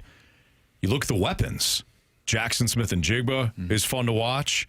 They got 2 running backs in Kenneth Walker and Zach Charbonnet that are very effective. You go to Denver side of things. Cortland Sutton has been as steady as they come. I think they got a nice young wide receiver, too, in Pat Bryant. And he seemingly is getting more and more snaps compared to Troy Franklin, who came out of Oregon with Bo Nix. R.J. Harvey has not really been – I haven't been impressed with R.J. Harvey. But they have some weapons that are interesting on both sides. But when you get back to the quarterback, you're like, I don't like Bo Nix. I don't like Sam Darnold. I don't trust him. And it's like, cross those two teams off. Both those teams could win. I'm not going to say handily because it's not going to be easy to beat Josh Allen. And it's not going to be easy to beat a 49ers team that is a walking zombie. But both those teams could advance to the title games next week and host them. Mm-hmm. So we might want to get comfortable with Seattle and Denver as potential Super Bowl options. Well, and maybe this is, Super Bowl 50, where you had the Denver Broncos, who were elite on defense, taking on a Carolina team with Cam Newton, and that was a good offense. And it's just one of those years where we're kind of in between the dynasty, right? Like, this is just one of those years, and maybe it is. Of course, we also have young quarterbacks. We got Drake May. Mm-hmm. C.J. Stroud. Caleb Williams is definitely young. C.J. Stroud is, I guess, relatively young. He's in 3rd year. Yeah. Yeah, he's still young. Every single QB except for Brock Purdy, all first-round picks and all high first-round picks. Means something, huh? Mm-hmm. Kind of important, huh? A little bit. Yeah, make sure you get yourself a Brock Purdy. If you can. I love how you jumped right to the outlier. Doesn't happen very often. Make sure you get the guy that's defying odds every single time he touches the field. He's pretty good, some say. Also, outside of Matthew Stafford, it's only him who has won a Super Bowl that is left in the playoff field. So if it's not the Rams, someone will win their first Super Bowl this year. That's exciting. And out of all the teams that are left, let's put the Rams to the side. If it's not them, who could you see then trying to build another dynasty? Because we had this conversation after the Eagles won the Super Bowl, and we said, well, maybe they're the next team that could take over the Chiefs' reign of building a dynasty. Do you see any of these teams potentially doing it? No. I don't. What about the Bears? I know it's weird to say, right? But at one point, it was weird to say the Kansas City Chiefs could create a dynasty. The Bears? Yeah.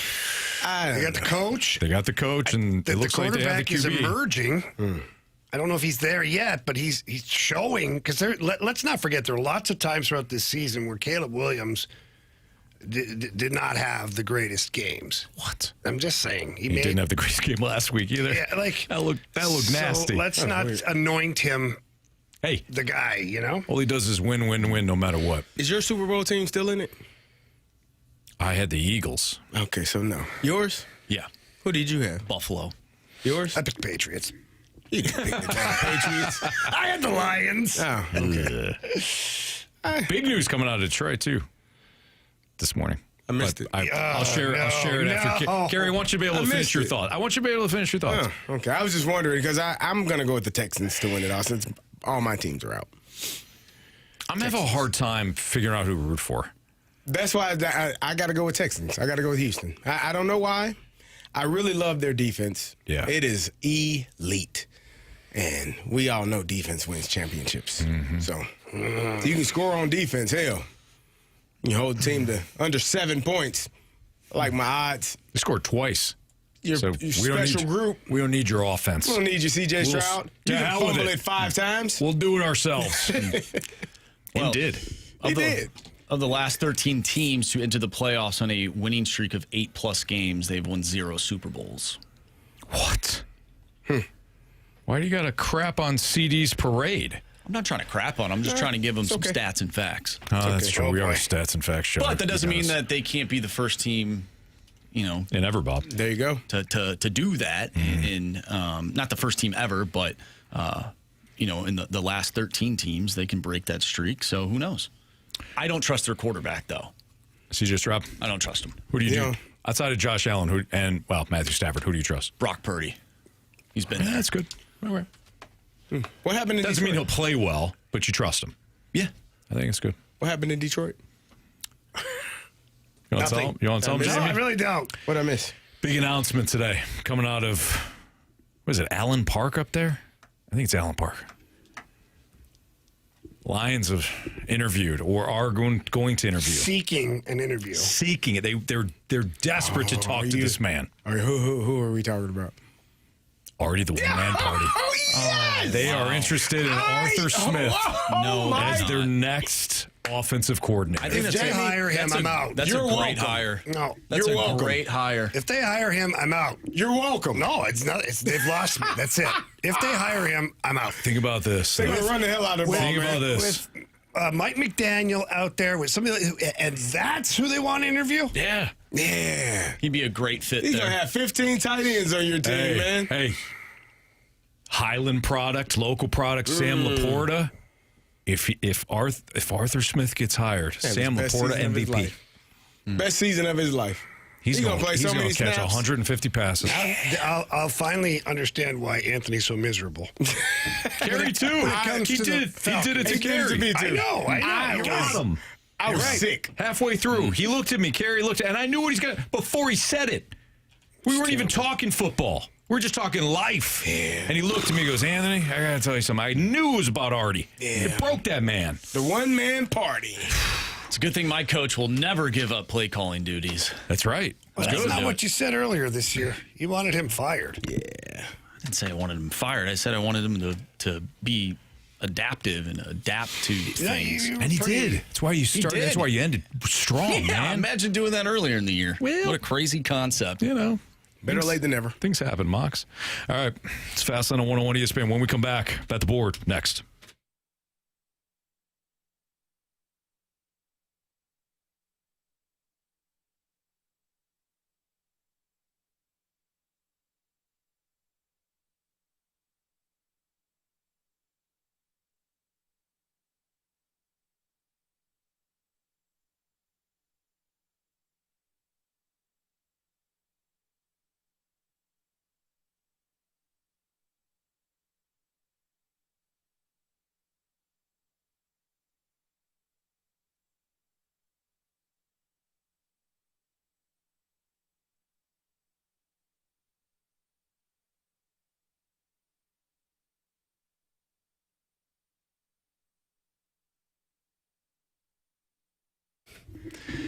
Had a great meeting yesterday with Gloria Liu from Your Home Sold Guaranteed Realty, and we were discussing the new year and the upcoming springtime and summer and just inventory and the possibility of rates lowering, meaning more houses hitting the market, all of these things.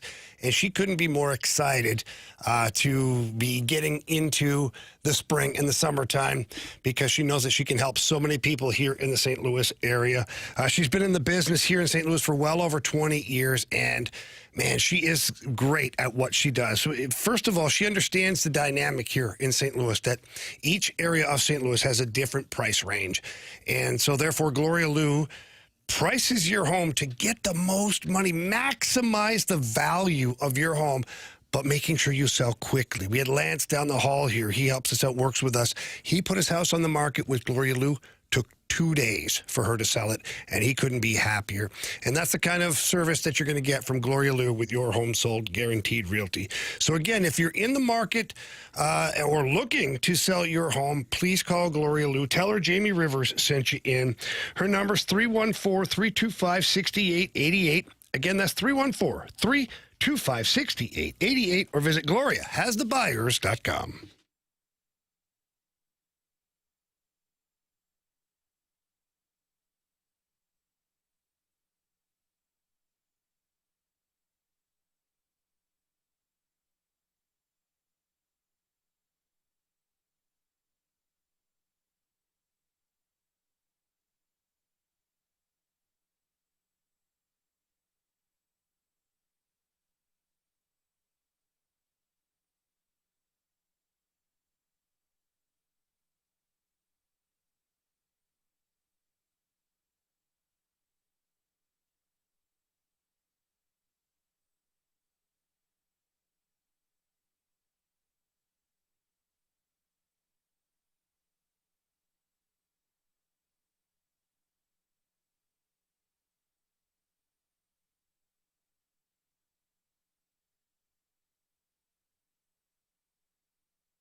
ESPN Sports Center.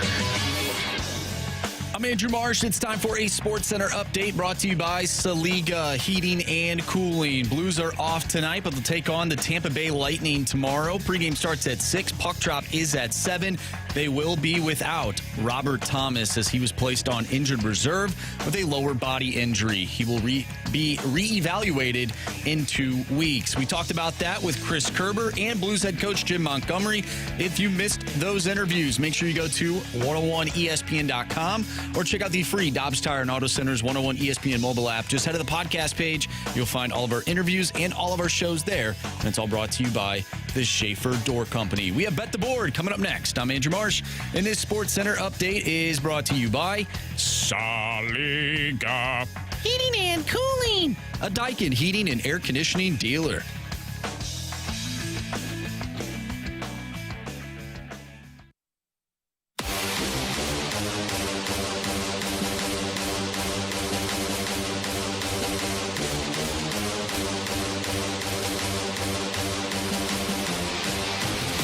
Time to bet the board here in the Fast Lane on 101 ESPN. Boy, I know I got smacked last night. Jamie won. Carey lost. Marsh won. What are the latest standings there, Marshy? Jamie's running away with it. 7 points this month. Number. Anthony 4. Carey. When do you go back on the road? This right here. Yeah, I'm just wondering. So you can try and screw me over. Troy basketball is probably looking good. I'm going to set up bets for the whole week and just send it.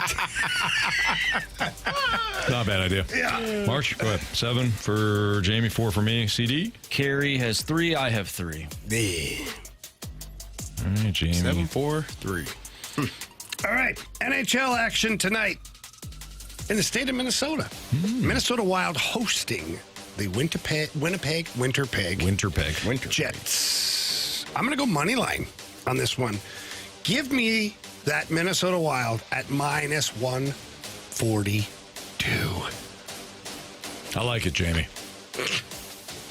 Do you really? I do. I don't know what to believe with him anymore. I also like the Montreal Canadiens. Oh, where are we here with that one? They're in Buffalo. Oh, I they see are that. minus 130. They are. On the money line, and I will take Montreal minus 130 against a Buffalo team that's playing very well. But they have lost 8 of their last 10 to the Canadiens. Oh, wow. That's a deep dive. You like that, huh? Yep. I had to because college basketball did me rotten last week. Yeah. Vanderbilt finished 3rd. In the game. Even on the alt spread. Even on the alt spread, they finished 3rd. I'm going to go. Is it on me? I don't know. I mean, Golden State, minus 7.5. You don't feel good about it? No, I do feel good. I do. It doesn't sound like it. I'm just a man that has been beaten down by every bet that he's made in basketball. Sorry to hear that, man. Not great. You know what I mean? Need football back. That's not true. Tomorrow. On January 7th, Steph Curry went over 37.5 points, rebounds, assists. Damn it, Steph. Way to do it. Yeah. Do it again. What they say, Jamie? That's the only. Oh, no, you hit another basketball one. Anthony Edwards, over 39.5 points, rebounds, assists. Gary, come on, man. Not trusting myself.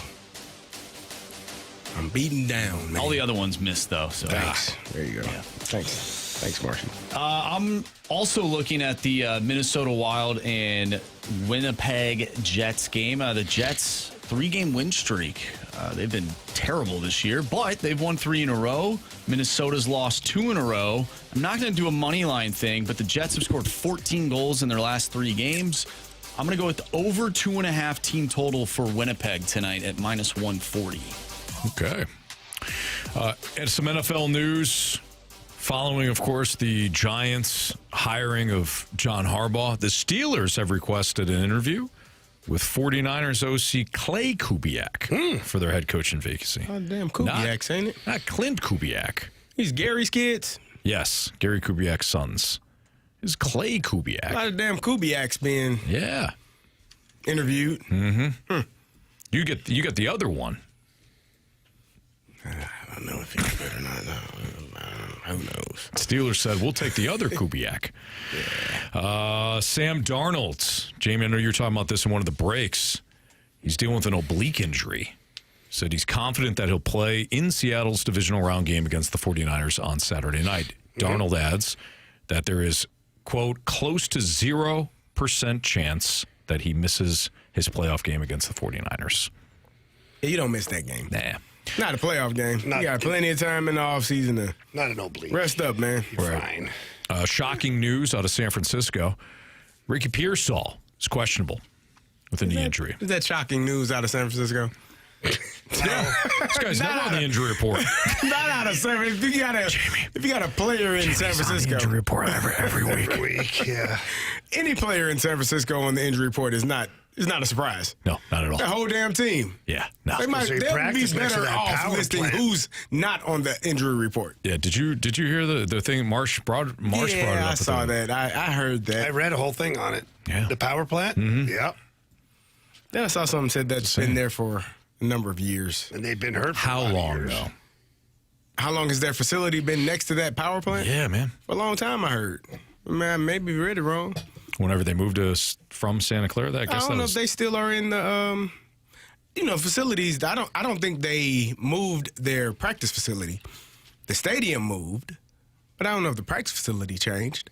So the practice facility could be in the same spot for 5, 10, 15 years. It could be. We can Google it. We don't know. Whatever, dude. This is a show about stats and facts. That's what you told me. All right. Pretty sure their practice field is right next to the stadium.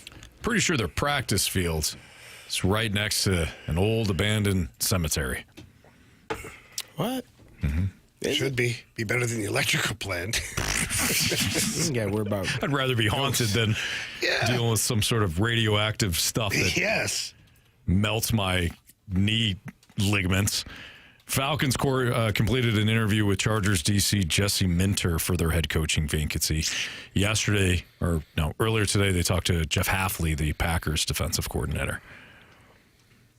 Imagine those guys are in their interviews, and they're like, hey, excited to be here. Did you want John Harbaugh, and I'm your second choice? I'll take it. Doesn't matter. Yeah. Doesn't matter when you get picked. You're right. As long as you get picked. That's right. All right. It's Fastlane on 101 ESPN. We're going to wrap up the show next. What we learned. There was some 3 stars of the day. Maybe there's still some time to hear a criticism or two. Or maybe a compliment. That's next on 101 ESPN.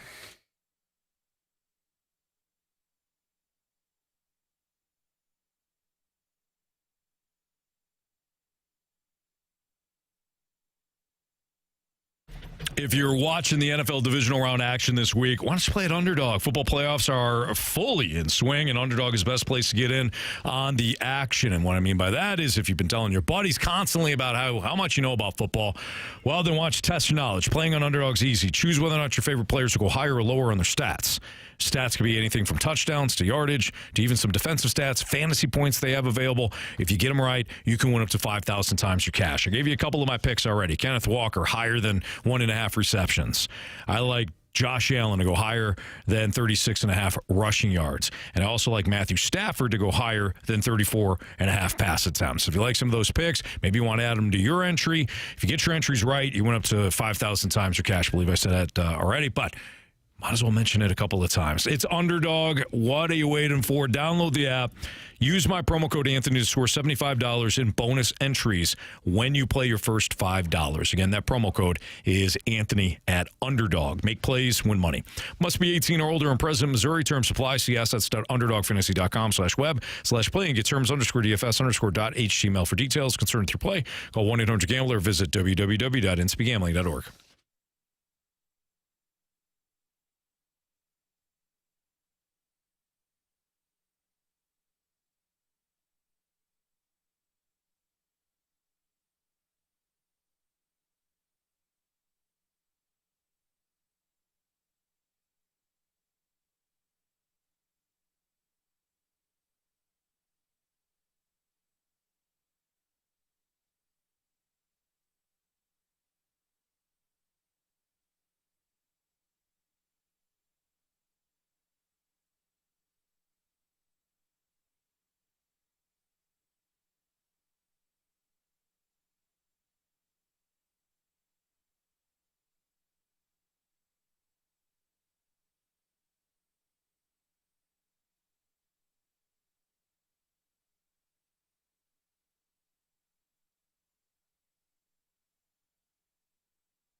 missed anything from today's show, you can always download the podcast available at 101ESPN.com or on the 101 ESPN Dobbs Tire and Auto Center's mobile app. All the podcasts brought to you by Schaefer Door Company.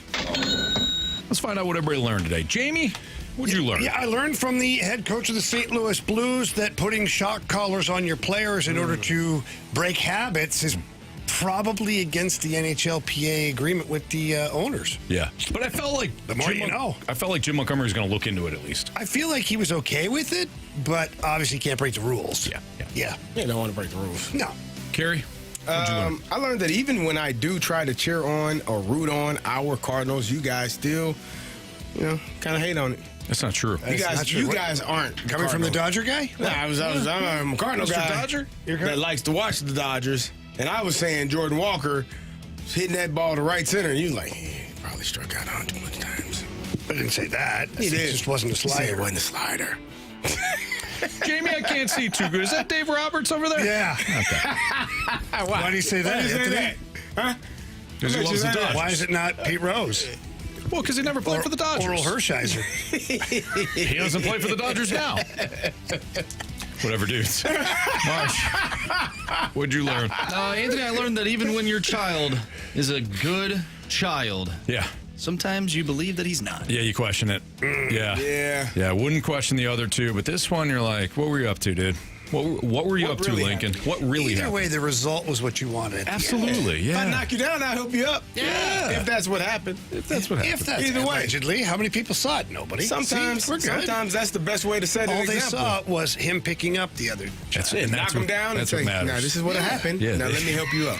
If you say anything, You say anything. I'll do it again. The way I knocked you down, it's going to be 10 times worse. Okay. So just smile and say thank you, Lincoln. Ask my brother what I did to him. Double punch that guy. What I learned today is that NFL teams have clearly not been watching, at all, the offenses in Pittsburgh and Atlanta over the last 5 years. You're not wrong. Because the Detroit Lions are saying, you deserve it. Hire him. Let's look into Arthur Smith. You all deserve it, man. A good offensive coordinator like Artie the Party. Absolutely. It is a party, a tight end party. Tight end party. You would never have enough tight ends in your entire life. You've never seen this many tight ends on the field. I don't even know how you can interview this guy. Even if the Lions have no, thoughts of hiring him, why would you interview him? Like a guy like Dan Campbell, who likes a variety of plays in his play. He had Ben Johnson. Now you're going to go to Artie the Party? The guy went to the playoffs this year. Yeah. Oh, he did. He did make the playoffs. How many points? The Lions didn't. How many points they score? On offense? Yeah. 6. On offense. Couple of field goal. You got to get in field goal position. It was offensive, all right. You got to get in field goal position. 0 touchdowns? I think so. You got to get. We scored 1. 0. We gave 1 up. You gave it. Well, that'd be 2 actually. There you go. You gave. Yeah. See. Yeah, that's right. The Steelers' offense was on the field for 2 touchdowns. What do you want?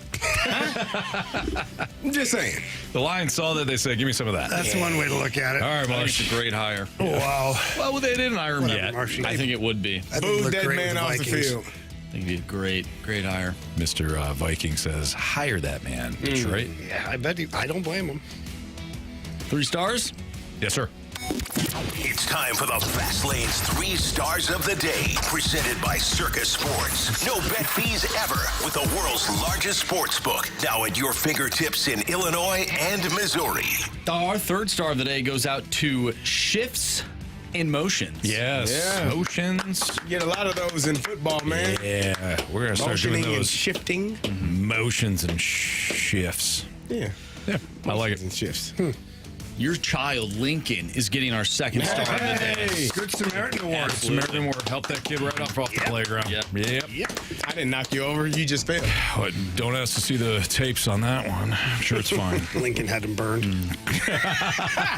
I'll take these. You don't need them. Lincoln, what are you doing in our security room? It's playing video games. Don't worry about it.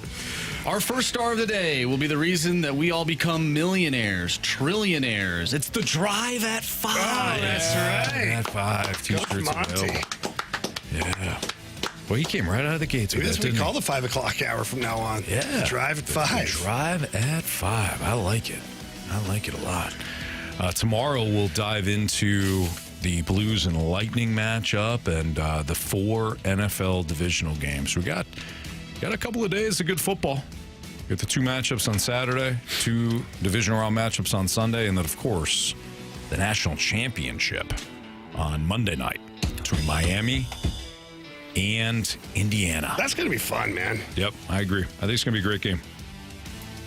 I think, could you see the 5 games, the 4 NFL and the national title game? Could you see all of them being one score games? I think the NFL games, I don't think the national championship is going to be close. That's what I said. I'm not exaggerating. Like, I think Indiana is, I think they're that damn good. You got them in wagon territory. Like, they are, wow. I mean, they are the Hoosiers. They've been beating the hell out of the Hoosiers. Been beating the hell out of people, man. They've been really good this year. I saw them firsthand. You guys did well that first quarter. We did do well in the first quarter. I watched it. Got bad after that, man. That was the day I said, Jamie, slide over, man. Watch how many slants they throw. Just slant after slant after take slant. What the defense gives you, man. Holy smokes. The epitome of take what the defense gives you. Yep. And that's what Indiana does. Yeah. I don't think it's going to be close. In my personal Of course, talking about the Indiana-Illinois game. Yeah. That went sideways. Yeah, got out of hand. We had some people injured, a lot of people injured. And that's a really good team, Anthony. I don't know if you know that. No, I do. And I told you all when I came in here that Tuesday, because I was off Monday, that was a damn good team in Indiana. Damn good team. Yeah, CD, you got blown out. Look at you. Who's laughing now? Well, Indiana. You still got blown out. We did. So did everybody else. Hell, it's a juggernaut. Certainly Oregon. Yeah. Come on, man. It's a good football team. Give him credit, Jamie. No one. Don't be a hater. I don't think anybody. Don't be a hater. Nobody hates on Indiana. He said the same thing as him, that I think it's going to be a blowout. And this is what this guy does. Don't focus on Illinois in that game. Just a very cool team to root for. Absolutely. Yeah. I just don't think it's going to be a blowout. That's all.